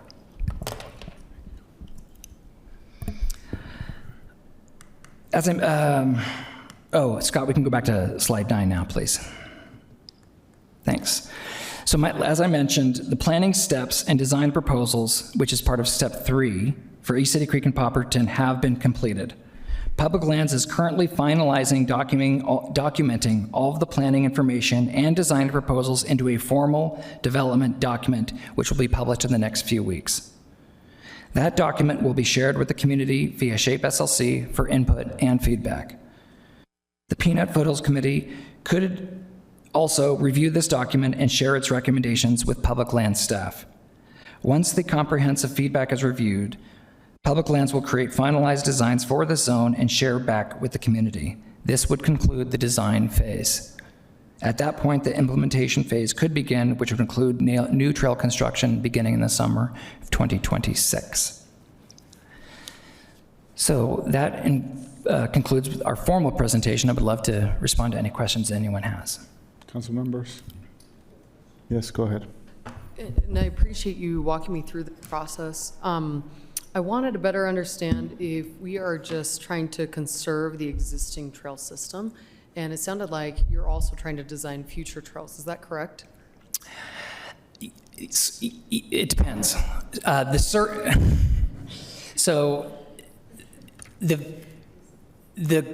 actually reminds me of Mark's presentation about quality of roads.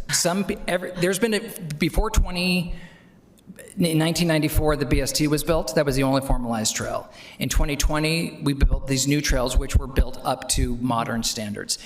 People have been recreating in the foothills for generations. Utilities have been using access roads in the foothills for generations. They need to be built better or closed and built somewhere else, otherwise, so that the maintenance cost is not horrific over time. And so a lot of the trails that people use are not on sustained grades and may need to be realigned to something that's more sustainable grade. Because of the unique geography of the Salt Lake City foothills, which is very steep, is a lot of folks don't have access to that type of recreation because they don't have the experience, the equipment, or the stamina or fitness to enjoy those trails. No, that's great. That's helpful. I was just curious to see if at any point we would develop outside of those 7 areas, because there is a lot of conservation land that I know we want to protect. And so just curious if Public Lands is seeking to expand beyond that, or? At this time, no, we are not. And if you pull up the map, Scott, if you can go back to slide 7 again, you'll see that the City Creek Canyon watershed and the Red Butte scientific research area is already a protected zone. The green Twin Peaks Dry Creek Canyon, you see, is not a protected zone, and that would be something for consideration when we look at that zone because of the unique ecological value of that space. But we're not looking to do any recreation activation north of that because of the protection of resources. Great, that's really helpful. And then my final question was just, how are we able to articulate limiting safe and safe usage? 2020 occurred and we saw a significant increase of recreational users. We want people out there. We Right. want to connect with communities that wouldn't have access, but I also recognize we don't want to overly saturate trails either because of increased erosion. Also just the unsafety of having, for example, bicyclists, different mountain bikers, Right. Other types of recreation and pedestrian users. That's a great question, and it actually speaks to the design of a modern trail system. For example, in the East City Creeks section in 2020, in Phase 1 trail development, there was the Bonneville Shoreline Trail was the only formal trail that went through, and then we added a hiking-only trail called the Avenues Ridge Trail and the downhill bike trail called the 19th Ave Trail, which separated user on the same different types of users that increased enjoyment because the trails were designed for that user group, and it increased exponentially safety because as a downhill biker, you don't have to worry about somebody hiking up the trail. It also reduced the impact on the existing Bonneville Shoreline Trail. That's a pretty standard psychology of trails, to stack 3 trails relatively close to each other. The other thing you're getting from that is you're putting those 3 parallel trails near each other so that you're not disturbing more ecological areas. The other piece that's super important that has been a request and we are working on actively with the management partnership is a unified trail etiquette campaign and education. Okay, thank you. That's Yeah, all you I was needed to hear. gonna say- That was one of those uncomfortable realities, is that the Forest Service had different rules than the university, which had different rules and regulations than us. And we have to have all of us to be on the same page so that we know where e-bikes can go, we know where dogs can be on leash and off leash, we know that no motorized vehicles are ever allowed there. Thank you. Yeah, that's awesome. I Any think other that's great. questions? Thanks. There is some straw polls on the table. Oh, Dan, sorry. Yeah, thank you, Mr. Chair. Tyler, could you kind of just touch on the community involvement and the community conversations to make sure the transparency and everyone's kind of on that same vision, and we have that same vision as far as the future of the trails and the network between the different zones, because we don't want to develop a zone and then change our vision on the next zone because then they're not congruent with each other, and how you plan to do that work. That's a great question. And just to be consistent with the language, there's one vision for the foothills. There's not different visions for each zone. The zone takes in the local geography, land ownership, neighbors, things like that, and then the topography. The Mount Van Cott zone is mostly University of Utah property. They are going to have a heavy hand in what happens there, and they will be the final decider of what happens on university property. I think that's a really important, transparent reminder to people. The city can advise the university what they do in their open space. With the Forest Service, they're not going to do much. We get to decide, and then they approve it. So we'll go through that process. So as far as, excuse me, we will, as we did in the East City Creek Zone, we assess what's there, we talk to the community, and then we make a presentation, and then they have the opportunity to feedback. And if it aligns with what the goals, the purpose of the goals and need for that zone, then we would follow through. Councilmember Wharton. Thank you. I want to thank Public Lands for all of the work that you've done on this. This has been a lot longer pause than any of us ever anticipated.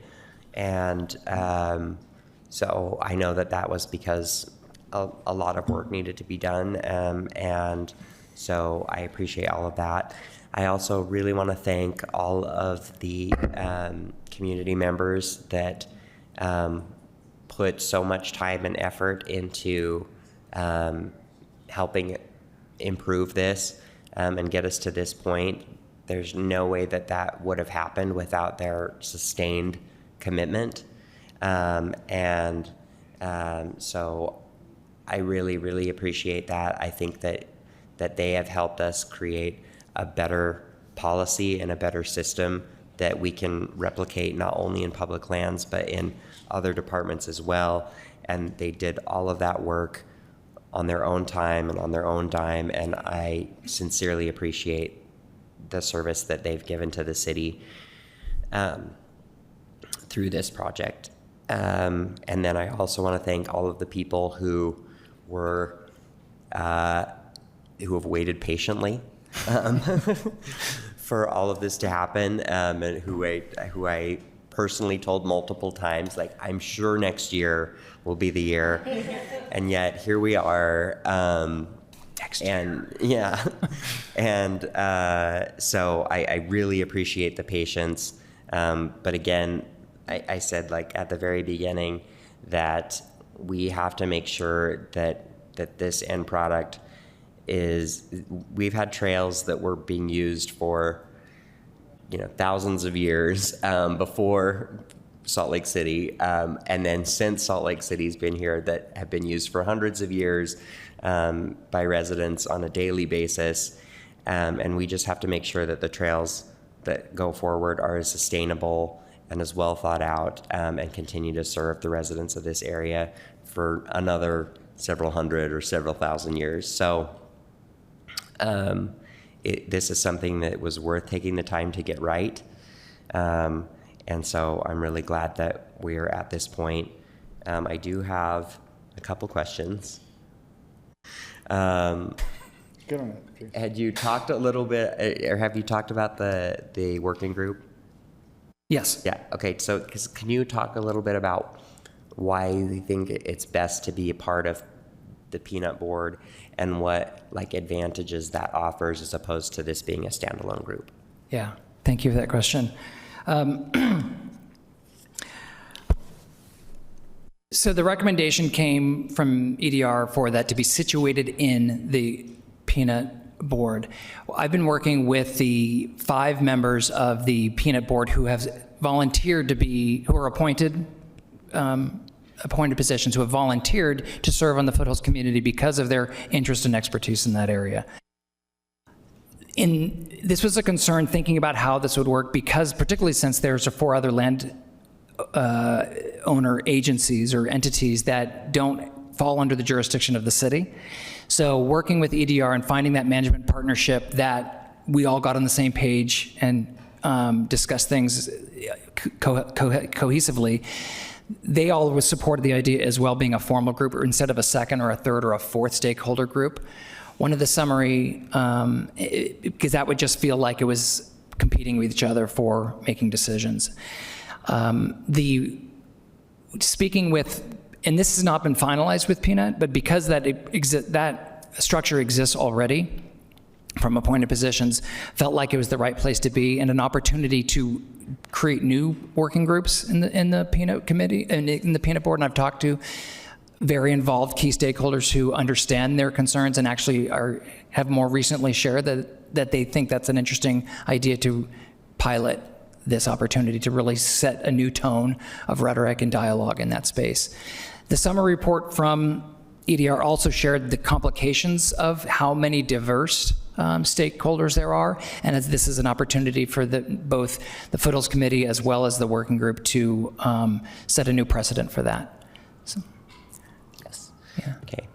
And then can you talk a little bit more about how this framework would be used for something like the Twin Peaks, where we don't have a decision yet, but kind of run us through that as an exercise.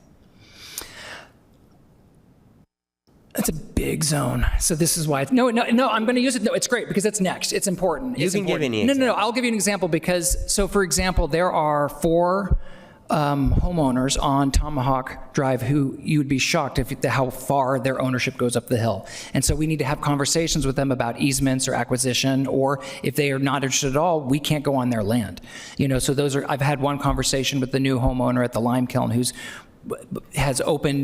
be very interested in an easement. I've met with one of the others and I'm still trying to locate this third one. So those are those elements. Another element is talking about clarifying cultural sensitivities around Twin Peaks with indigenous cultures. That has been brought up for the last few years, and we have different responses to that, which I'm not going to explain to you all how complicated that can be. So that's a piece that we will be working on. As I mentioned earlier about that long, I'll call it thumb, and up Dry Creek Canyon, that between research, that's a high ecological value, we will prioritize that in that space. So even within the zones, there are, I dare say, subzones that really think about different ecological watersheds and recreational watersheds for opportunities.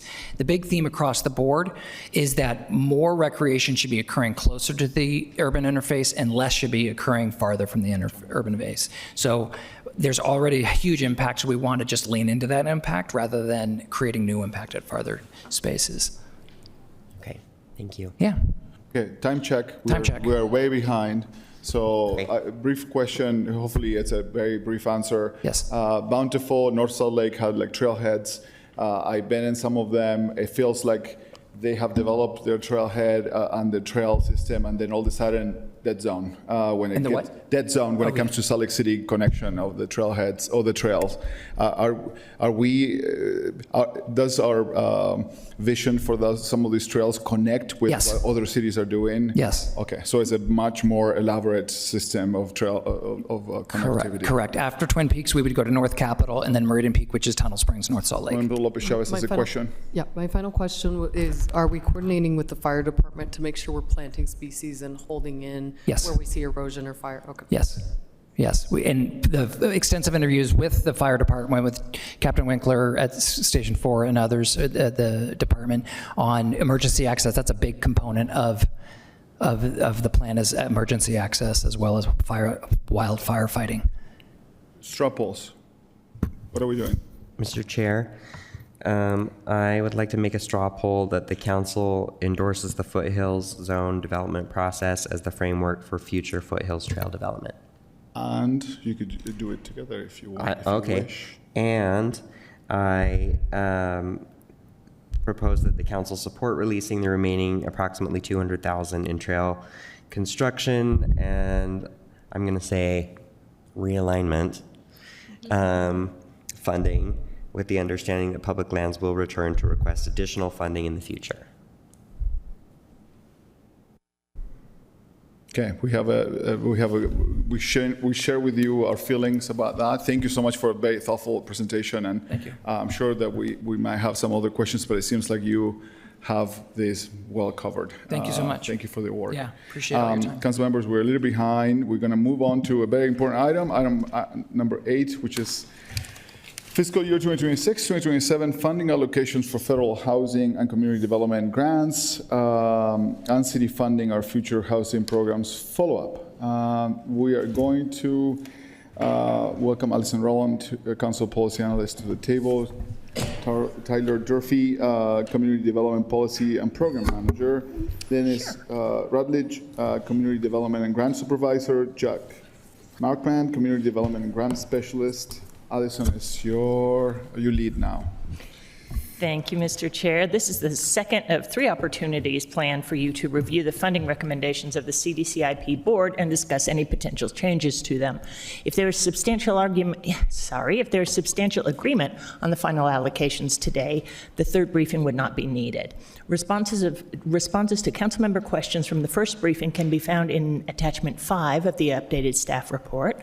There were also a couple of corrections that needed to be made on the funding log, which were made in the version I have, that I'll put up on the screen in a minute, and then further review of unspent funds identifying the specific programs, awards, and reasons for each organization are in attachment C6. So, without further ado, I will try to share my screen again, and I imagine, Mr. Chair, you'd like to go through these.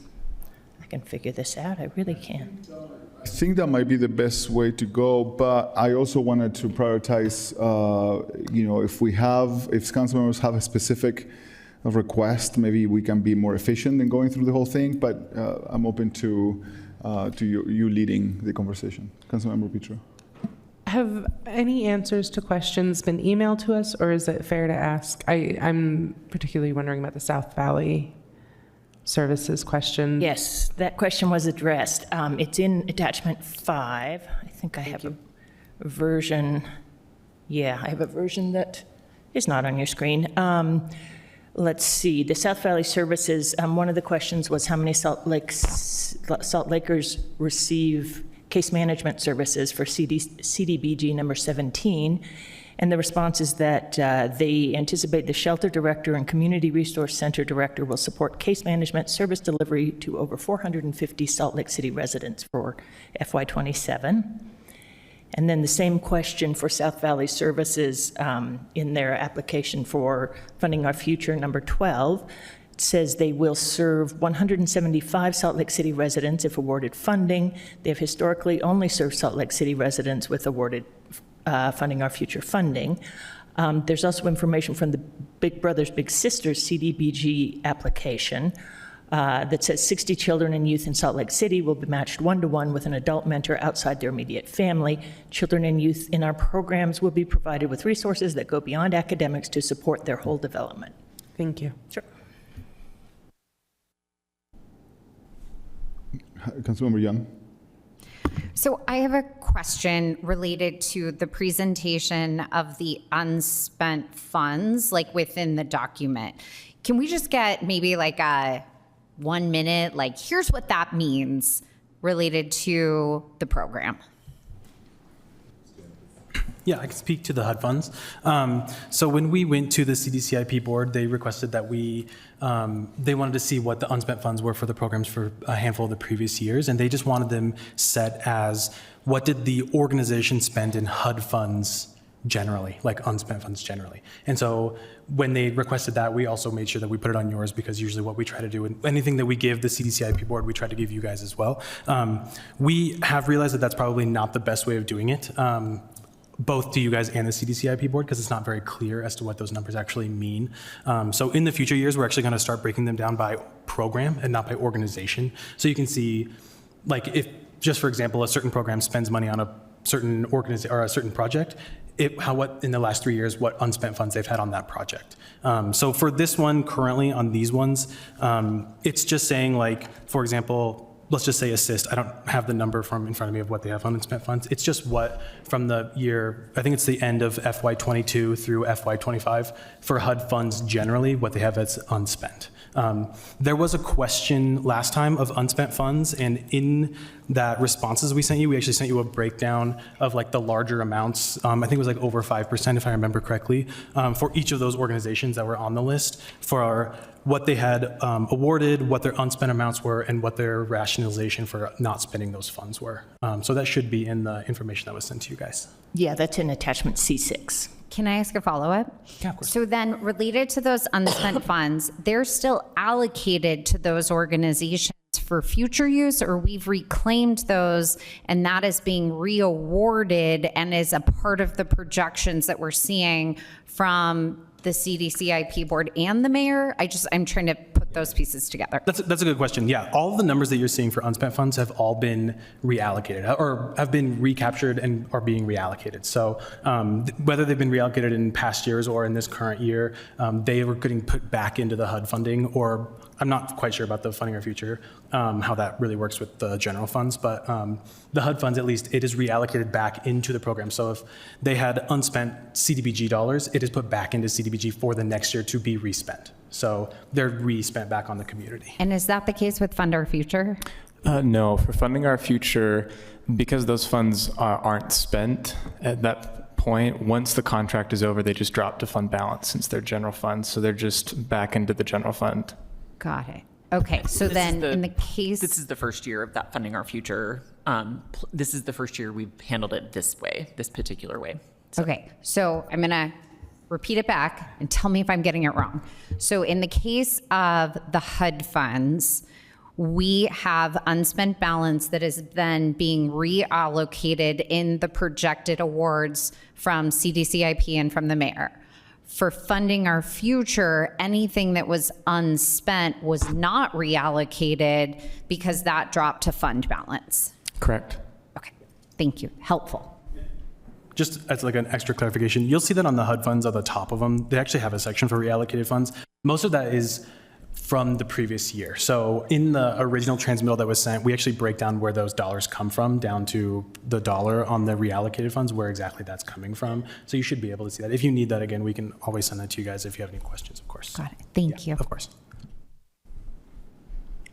Okay, thank you for that clarification. That helps us a lot understand the unspent funds and how they played on this, and because there's two different metrics or two different ways of handling it for these two different funds, it's complicated.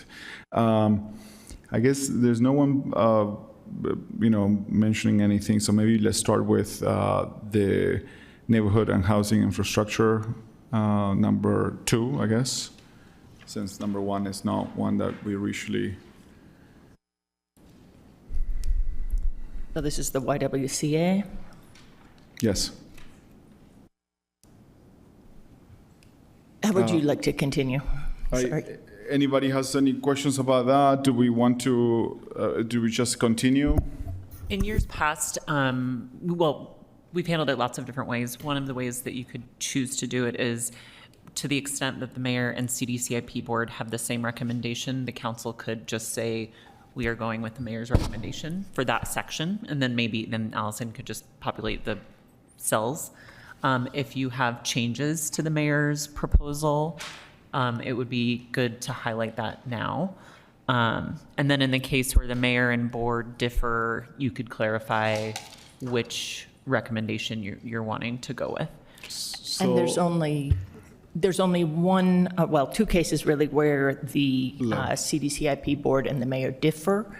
They're on lines, they're on public services, CBDG public services, number 14, Wasatch Homeless Healthcare, doing business as 4th Street Clinic. And so I've marked those in red. And then the Fit to Recover, number 20, and basically the mayor prefers to allocate $50,000 from the 4th Street Clinic to Fit to Recover. So that's the only difference actually in the recommendations between the board and the mayor.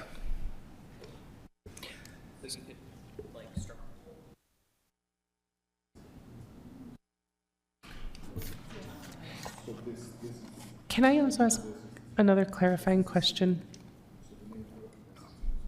Yes, Councilmember Petrie. In further reviewing these, item number 9 and item number 16 under the Funding Our Futures are 2 separate organizations, but the application program title is the same. They're both House 20. Yes. Is this 2 organizations working on the same 20 people? Is it a model that we're implementing so it's labeled the same? Why do I have 2 that say House 20 with really comparable descriptions? That's a great question. So the shared name is an artifact of the previous funding years. So previously, there are just 2 funding categories this year, tenant-based housing and equity and home ownership. Previously, there was up to 10, and one of those categories was House 20. Now, when Funding Our Future began in 2018, that was a pilot program that was started in partnership with the city by the Road Home. But to keep things competitive, it was opened competitively each year. Last year, VOA applied for that program as well and was also given funding. And so them having the name House 20 is an artifact of that. Their programs are similar. They serve overlapping categories. I couldn't speak to whether they serve the exact same clients. We could probably ask and get some clarifying information. But the way that those 2 programs overlap and commingle with the people that they serve, is partially an artifact of previous programming, but they're similar. I'd also like this to go into a deeper discussion about how we do allocate things and make them competitive. I like open, competitive RFP processes. I don't like incentivizing the initiation of programs that we can't commit to, year over year. Now it looks like, based on this description, we actually caused a multiplication of a program that we're unable to perpetuate at the same level. So I would like a deeper discussion about how we can maintain competitive processes that are open and transparent, like the RFPs would be, without inadvertently doing that. Okay, so let me go back to neighborhood and housing infrastructure section, which is the beginning of our sheet, so I don't get too lost. I don't have anybody has any changes on this one section? Okay, so is the section the neighborhood housing and infrastructure? Okay, so that's item number 2 through 11. So anybody else? We're good? Okay, now moving on to, this is a way of doing it. Well, does this work? Okay. But now the section on public services. Council members, thoughts? This goes from line 12 to line, and it keeps on 21. going, 38. Yes, go ahead. Okay, sorry. So when we're saying we're good with the mayor's recommendation in that box, not CDCIP, because there could be a difference. That's correct. But there are only 2 differences. So in practice. Yeah, I just want to make sure I'm not like reading the wrong line and being like, I'm good. And then it turns out I'm reading the wrong line and you're like, you are not good. No, I appreciate you clarifying, so we're all on the same page. So this will be the mayor's recommendation for that one section, and we can go into the different sections, the times that those two differ. We can talk. My only thing that I would bring up here is that in this section, we are paying South Valley Services $60,000 for case management services. In funding our futures later, we are also once again paying for comprehensive wraparound case management services. I do get that that could be a nuanced thing, but that is one organization getting a lot of money for case management when this is one of those sections where you and I were looking for how to get Salt Lake American some money. I haven't gone to voting on or like asking for feedback on. We're just starting on public services, so let's talk about that. Yeah, So- this is a section you just called us to, right? Yeah. Yeah, so that's my only concern in this section. Okay, that conversation was about the previous section. We're good with neighborhood housing and infrastructure. Yes.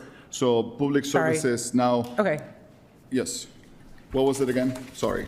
Okay, so in the second section, that's my only one, line number 17. Yes. In the Funding Our Future later on, we are giving them significant money for also case management services.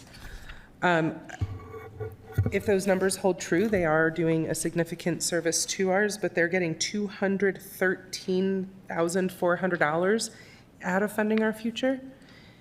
This is the tightest category where there is nothing to spread around. I am not saying this is not a worthy ask. I am saying that if there's wiggle room, that might be one of the places.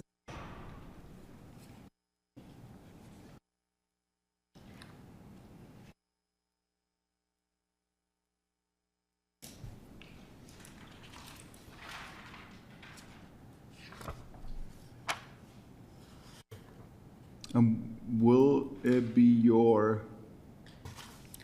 recommendation there to move that to number 33 or? Yes, that would be my reason for this. Salt Lake American reaches a very, very, very difficult to reach constituency with fidelity every year. I even would be okay. I know we have our threshold of 50,000. That's a threshold we have created. I would even be okay giving them just the 30,000 that they asked for and then reallocating those other 30,000. That would require us to do some magic somehow. But I would like the priority to be Salt Lake American. Any other thoughts about this one request or? I support that request. I feel like they're providing the small organization providing such a valuable and valid resource to the community, and I would support the 50,000 as part of the minimum. So your request, you're thinking about going up above what they're requesting? So they wrote the request. We know that there's traditional language barriers. They traditionally do not score super well because of barriers around applications. So they missed the adjustment this year that the lowest threshold was 50 and applied again for 30,000. So if we want to continue to honor the 50,000, what Councilmember Carlson is saying, let's go to the 50,000 for them, and then that would give us 10,000 to put on another project or Yes, sir. I do want to say, we reached out to them actually before all of this when they applied to ask if they could actually take the 50,000, and they said they could. So they're okay with the 50,000 if that's what you decide. Yeah. And they do a lot of work in my district with a lot of neighbors across the city, and it's actually incredible. And I'm thankful for what they do with If we did give them the resources. 60, I mean, I know it would go directly towards food assistance at this point. The food demand is beyond what they can respond to. Yes, Councilmember Lopez Chavez. Oh, thank you. Was that the final comment? Awesome. I wanted to outline, we have a new applicant, Thrive Center for Survivors of Torture, line 16, right above line 17. And then we have an applicant, Wasatch Community Gardens. You've heard me advocate for them before, and a lot of them have written in. I just learned WCG, the city has actually asked them to expand capacity. And so this comes at a time when, for whatever reason, they were not ranked once more. This is a recurring applicant. As you know, the Green Team addresses both homelessness, employment, 16? and food scarcity. Line 16 is Thrive Center for Survivors. And I jumped ahead. This is a new organization that we're funding. I don't know them well. Sorry, council member, is that within the CDBG second category, public services? No. I see Wasatch Community Gardens there. Yes. On line number 27. Okay, so it's up above. Yes, so once everyone gets it. So where I left off at is we have this new applicant, and we haven't worked with them in the past. I think while we know we are economically constrained, I want to just highlight again that Wasatch Community Gardens is being asked by Public Lands to take on more of our lands to service, and they utilize the Green Team for that expansion. So they notified me that they've been asked to take over a parcel on 7th East and about 17th South to expand it. Green Team is something that has been utilized to help both the food bank as well as relieving Salt Lakers of food sources. And so this is something that I'd advocate for, is to remove funding from line 16 and transfer over to line 27 to make sure we have continuity of these sustainable food sources. So you would remove the 50,000? That's correct. All of it? That's our line minimum. Mhm. So 16 to 27. From 16 in order to fund 27. Yeah. Correct. Mr. Chair, my question on this one is, if the Public Lands is asking a nonprofit organization to do work, then Public Lands should be paying for that work to be done for them, and not for them to be asking for money from our CBDG funding pot. So my question would be back to the city. If Public Lands is asking them to do something, then they should be doing it through their budget, not through the... I need to check ownership of that property, because I know that there UDOT contracts with a lot of people to maintain, because UDOT owns a lot of that right away. Yeah, right, so right. I'm confirming that now. Yeah. I also would like to have the same follow-up questions about this. I also struggle with removing the funding from an organization that is very relevant to the times that we live in. Again, this is not to make an organization better than others. All of them are fulfilling different important pieces of our city.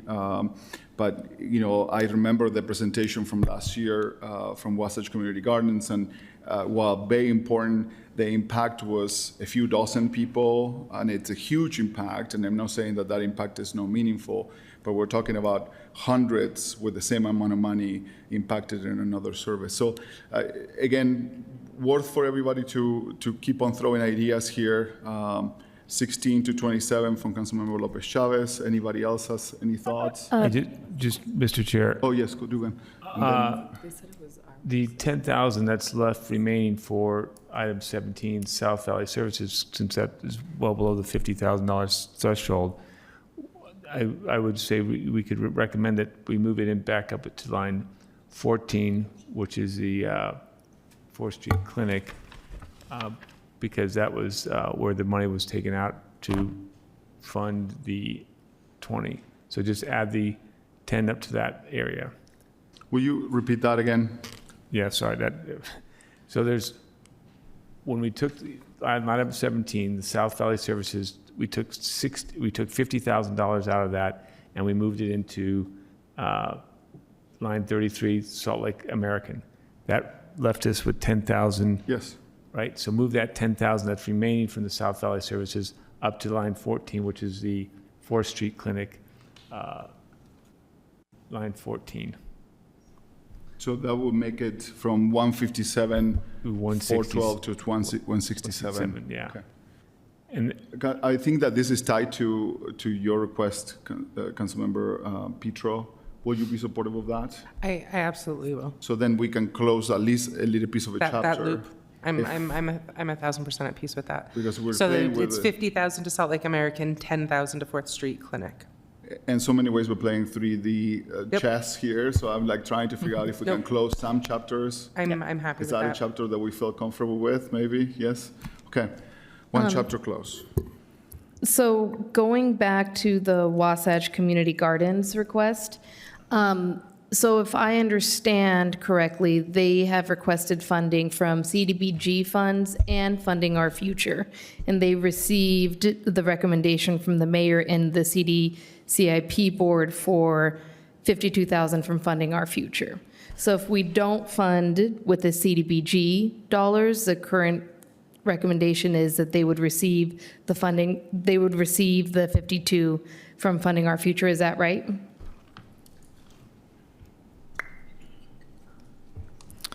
So I will just share that on the current recommendations for South Valley Services for Funding Our Future, they're recommended for a total amount of $213,000. No, sorry, I'm asking about Wasatch Community Gardens. Oh, excuse me. Yeah, sorry, I know we're jumping around here. Line yes, so 13 under Funding Our Future. 52,000.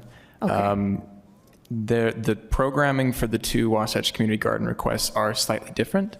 I believe that the Green Team case management is focused on rental assistance and case management for people that are working in the Green Team. I can't comment on what's being funded for the HUD application for the Wasatch Community Gardens, but I think they're distinct. But what you're saying, Councilmember Carlson, is that there is a line item for Wasatch Community Gardens, different, Funding pot, yes. funding pot, and different, but there is some money going to this That's organization. exactly right, yes. Do we want to still, any other, and, I apologize if you feel like, council members, that I'm trying to do my best to streamline this. If you have any other ways of doing it, please suggest it. So any other moving pieces or still advocating for your own suggestions? I think you guys dropped the Thrive, moving money from Thrive to Wasatch Community Gardens. That's correct. Do we have any, Councilmember Lopez Chavez? Thank you. Instead of a straw poll, I would recommend, can we just double check what is the differences? I'd love to understand. I did not skip ahead, so I appreciate you pointing that out. The way they communicated it with me, it was the HUD funding that was most proper for what they needed versus the case management. Could we ask the organization if the case management is effective and still has the same efficacy and impact, or is it the HUD funding, and how would that differ? I think that would help me understand better. Yeah, we can reach out and ask, yeah. So what we sometimes do when we have kind of follow-up questions, I think we used to say we'll star it to come back next week at the next discussion. So we can flag those two items to get more information on that before you guys straw poll it. And I guess if there is a request for public lands, the communication I received from their executive director and team was there might be a request from public lands. I would love to know what are the terms of that, if any. Councilmember Carlson? Just wanted to reiterate my support for line 20, Fit to Recover. This was a mayor's recommendation, but this organization really provides, all of the organizations here provide critical services. I feel like this one in particular not only serves the individuals who are directly impacted, but serves as a broader community space for more community members to gather and to be present in. So I just want to just reiterate kind of my strong support for the $50,000 in funding to Fit to Recover. Any movement, any other thing that you want to move around in this section? There's a lot of organizations that are not getting funding there.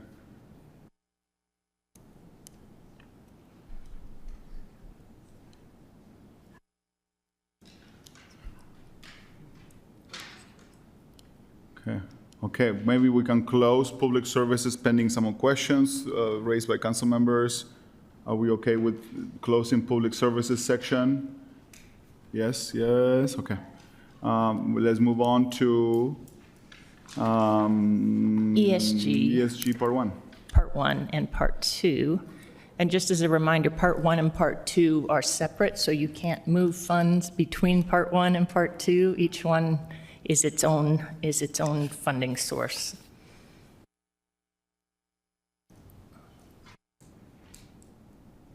I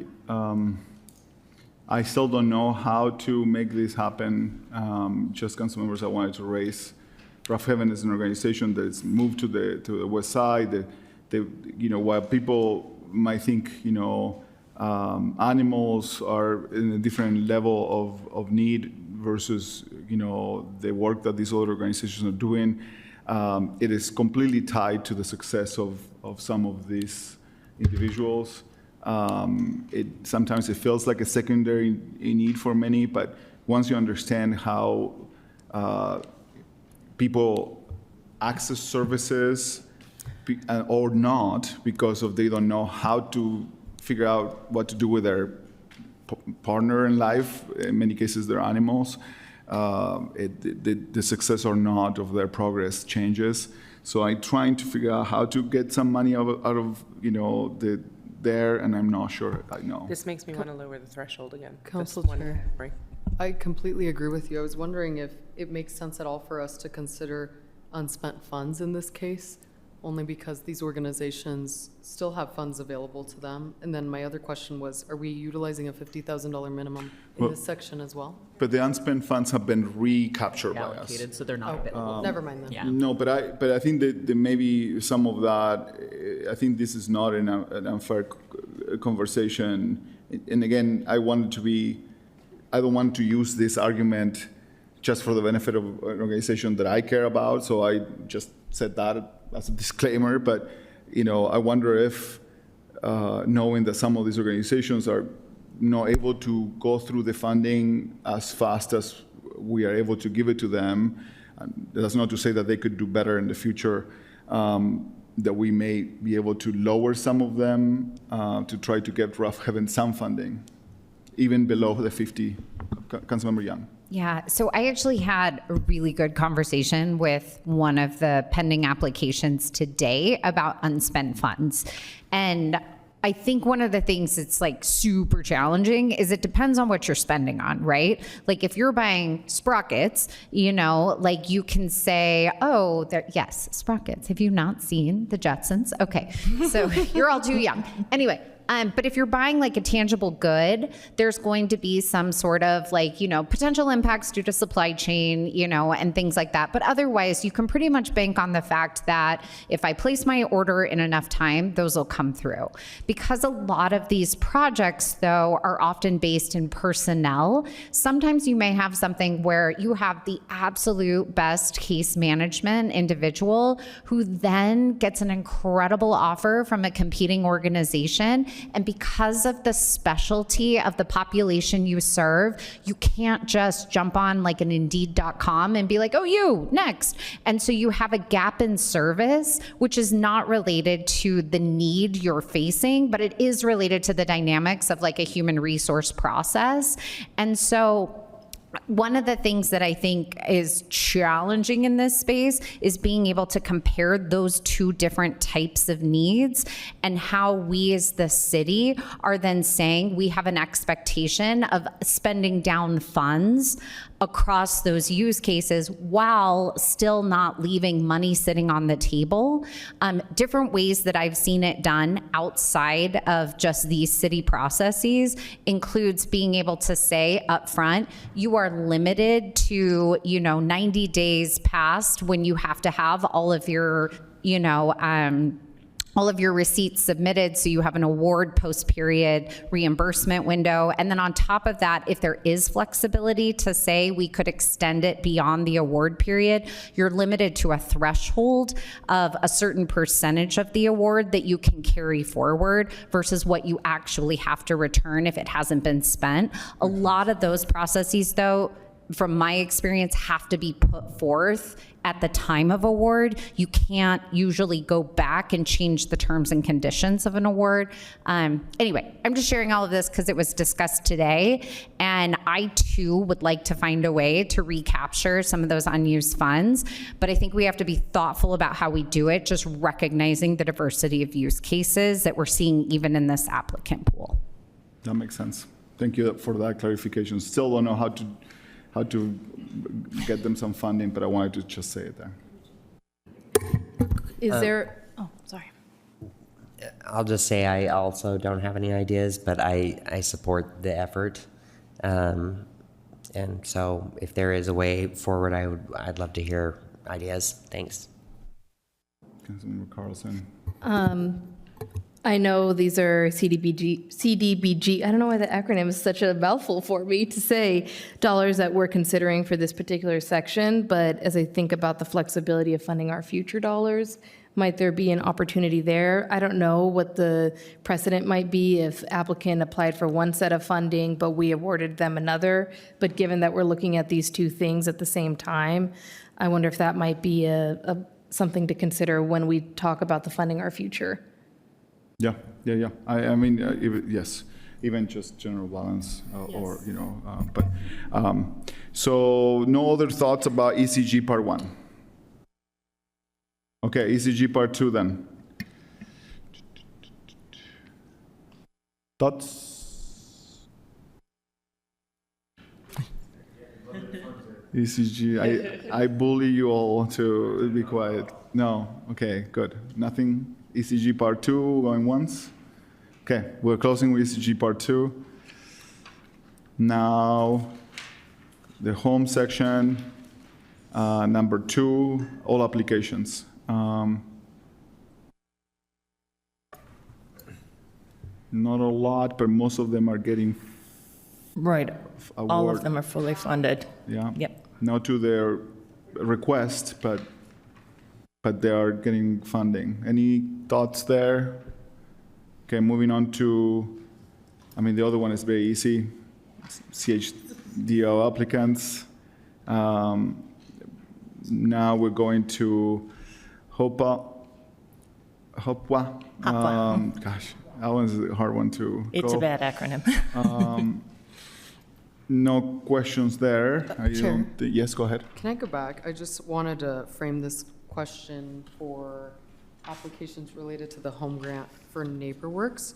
It's not questioning the funding. I just wanted to understand, because this is helping with down payment assistance, whether or not this amount is helping a family. I mean, they have quite a bit of, again, awarded funds that are unspent. I just wanted to understand if there's maybe a situation where they aren't able to deploy these funds. It just seems like a lot of funding to get people in the down payment assistance. Yeah, we can reach out and ask. I know that they did in some of the previous ones. We had answered for previous years why they had unspent funds, but we can ask them if this is enough for like future funding and if they're able to provide down payment assistance with this request. Can I ask also, just because I don't know this, is this, I understand it's for low and moderate income households, but is there a barrier for townhomes and condos? That's a good question. Sometimes the home regulations are a little weird. I'll have to double check. I don't want to tell you one thing or not and it be Yeah, wrong. I'd love so- to understand that, Yeah, because I know let me double there's check. plenty of those on the market and they're affordable Yeah. in comparison to single-family homes, so. Yeah, let me double check. Okay, going to, I lost my train of thoughts, it's my fault. HOPWA. No questions there. Then now we're going to the fun part, the FUF. The FUF part. No? No one. Someone laughed, okay. Founding our future. What are we thinking about the equity and home ownership assistance? So my question existed around item number 2. That amount of money for down payment assistance versus the ability to do home improvements, it's a qualitative consideration at this point. I know they're saying they're going to serve, it's up to $39,000 per household. I get that they're doing creative things, but I am not actually proposing anything. I think I'm just asking us to look at this and say, is that where $200,000 gets us bang for our buck? Or would we be able to say, hey, neighborhood housing, we really want to focus on home improvements and maybe more NOAA kind of things, right? Like the affordable housing preservation. It's not really I'm not proposing anything at this point. I have just been thinking about $200,000 isn't a stellar amount for down payment assistance. Your average down payment at 20% has to be $100,000 right now. So we're approximating less than 25% of that with this. Okay. There's a good. Give it a star. A good star. Give star. 10 base housing assistance section.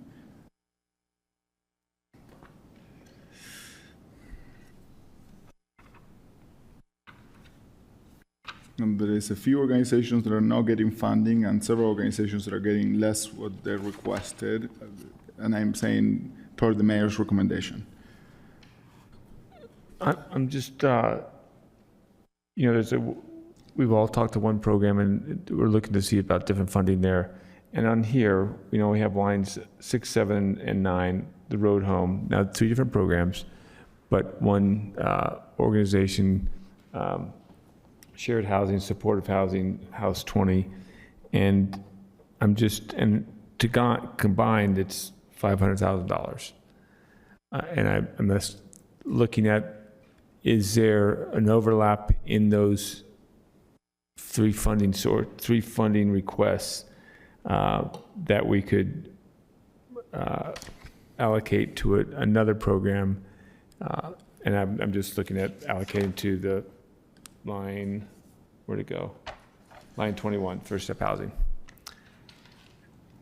And to your point, I think, Councilmember Dugan, I wanted to see if we could do something for 18. I feel like it's also very relevant, to the times that we live in, since it's, focusing their work on refugees, immigrant, asylum seeking women, and they've never been awarded by us. But I think maybe the conversation and some of the things that were said here, all of these organizations do such an amazing work, but sometimes relying so much on us is something that maybe is a conversation for us to have, right? Like organizations that rely specifically, almost, not entirely, but a big chunk of their funding comes through this path. All of us knowing so that we live in times where these funds may not happen in years in the future.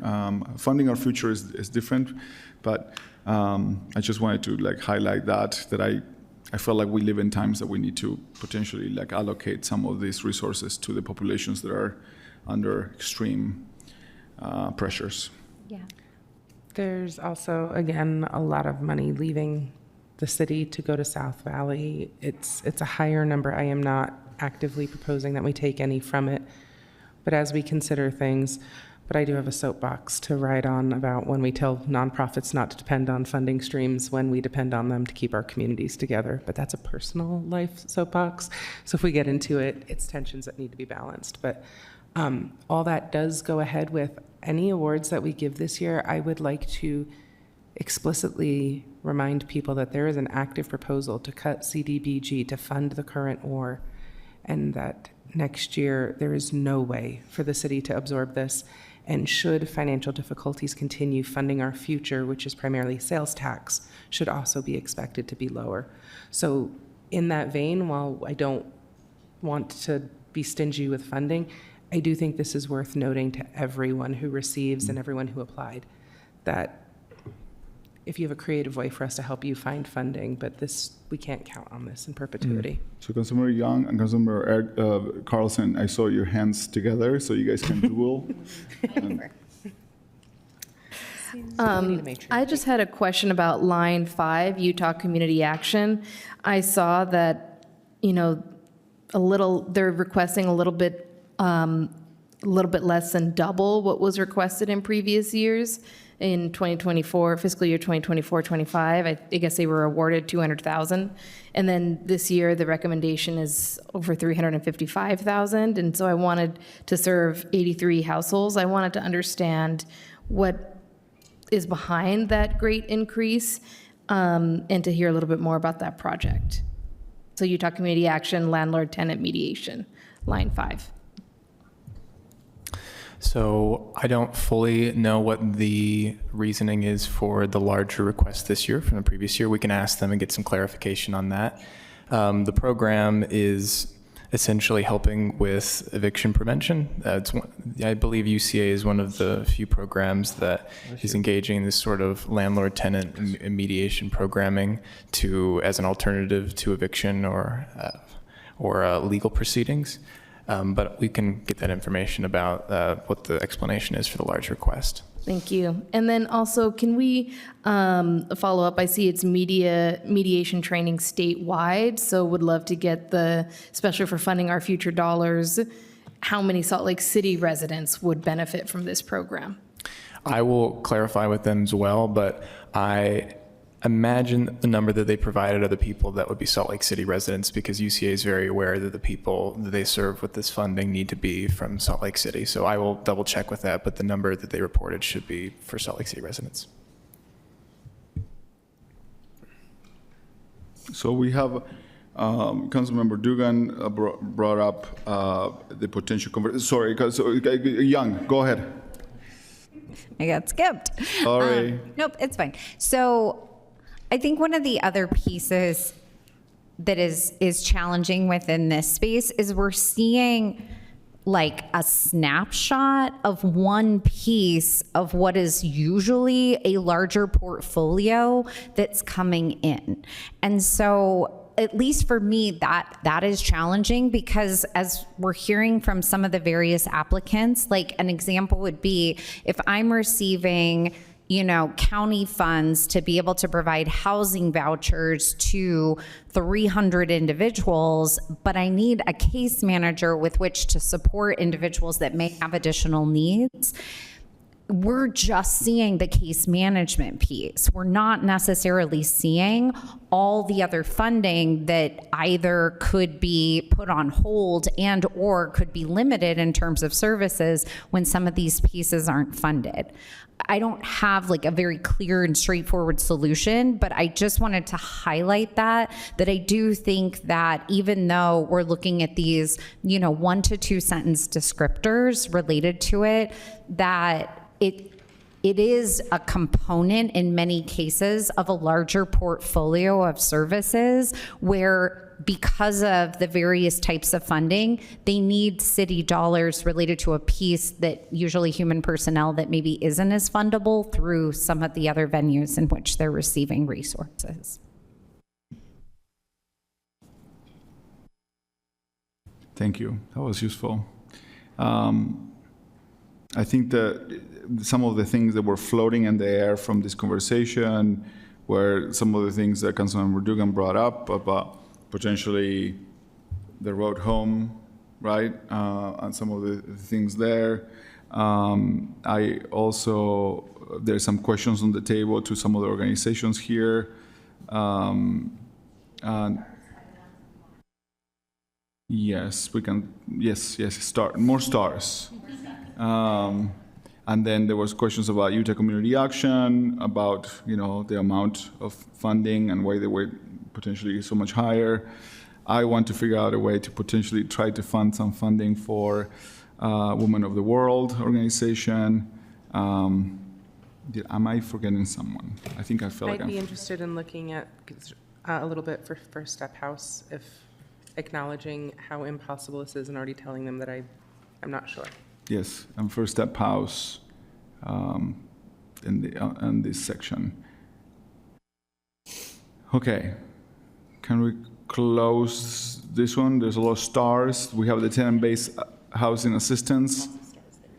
Can we move to the next section? Oh, that's it? That's it? Can I ask one more clarifying question? Yes.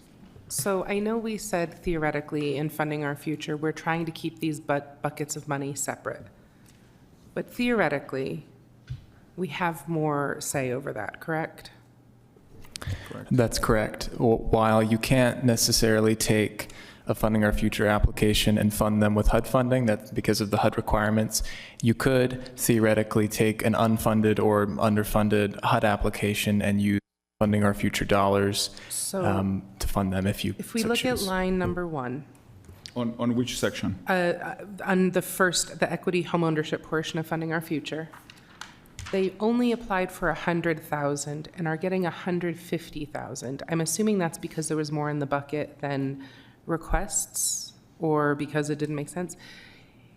If women of the world were a priority, that 50,000 could be a nice nod. It would require us to take it from the equity and home ownership assistance bucket and put it in the tenants-based housing assistance. But that theoretically is something that we do have jurisdiction over, since that is our own sales tax. You'd need to, you would probably, and we want to confirm with finance, I would think you need to follow it up with a budget amendment to officially move that money from one line item to the other line item. But because you have say over the budget amendment process too, you can reasonably. I just wanted to raise that as a possibility. I don't know if you want to go through that, but it is the only application I saw that's getting more than it asked for. Yeah. I actually, thank you for noticing that. I mean, I don't know how you did that, but impressive. It is an option. I think that is something that I feel very strongly about, especially with, again, I said it many times, the times that we live in are complicated for those in that space. I will probably support that, but let's ask more questions about why they're getting more than they requested. I think that will be an interesting piece to put on the. And I can provide some clarification on why they're being recommended for more, if that would be helpful for the council. The board determined that the Salt Lake Neighborhood Housing, number 3, their minimum acceptable amount was, I don't remember the exact number, but I believe it was around 200,000. And since only 50,000 was left over, the board determined that they would give that additional 50,000 to the number 1 scored applicant, and the mayor agreed. Yeah, so that makes it easy for me to support this idea of moving those 50,000 to Women of the World, and then not moving the chairs and the Titanic on tenant-based housing assistance. So I will be supportive of that. Any other thoughts about this? Okay. See you next week. Thank you. Thank you. I do have something to say before we finished. Yes. Well, so this way of funding these organizations through Funding Our Future is different than in years past. I was also been approached by some organizations that they struggled with the process, and they had many of them. The organization that came to us had a very thought out explanation on why they struggled with the process. It wasn't simple as we didn't like the process. It was just like very specific about why. But I also, so that's one piece. And then the other piece is we are separating, by doing this right now, and I'm talking about Funding Our Future dollars, by doing this ahead of time, and by mean ahead of time is separating from the budget, we are sort of potentially cutting ourselves an option as those responsible for the budget of a tool that could allow us to potentially balance the budget. Meaning, in the past, we used to talk about Funding Our Future in the context of the budget, and right now we are allocating these funds ahead of time, not thinking about the budget. And we all know that potentially the budget discussions are going to be complicated, to say the least.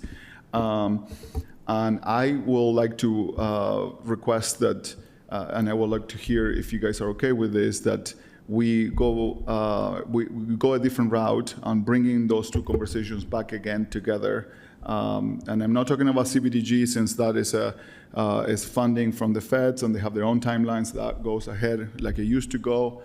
We discussed that before the budget overall, but for year 27, that we go to funding our future and talk about it in the context of the budget in case we need some of these funds for other purposes.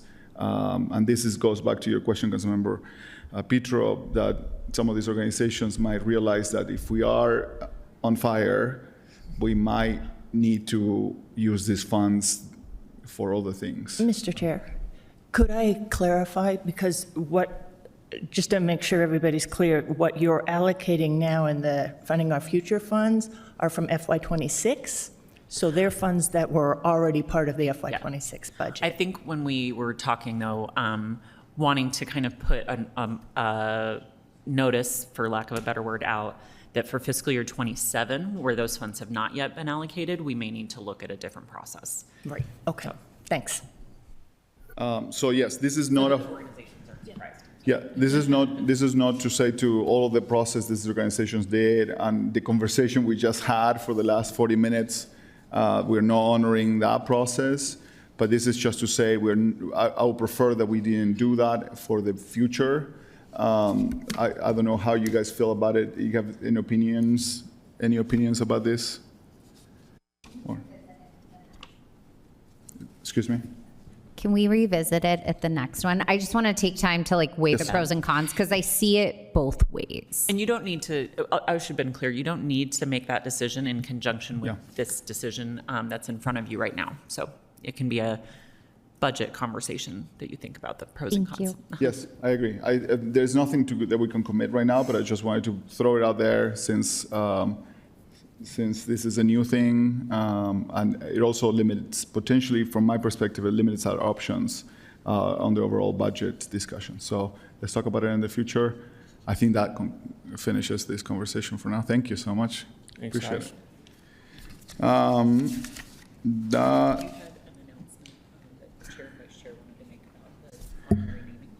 Yes. Yes. There is also on the report of the chair and vice chair, we have an announcement.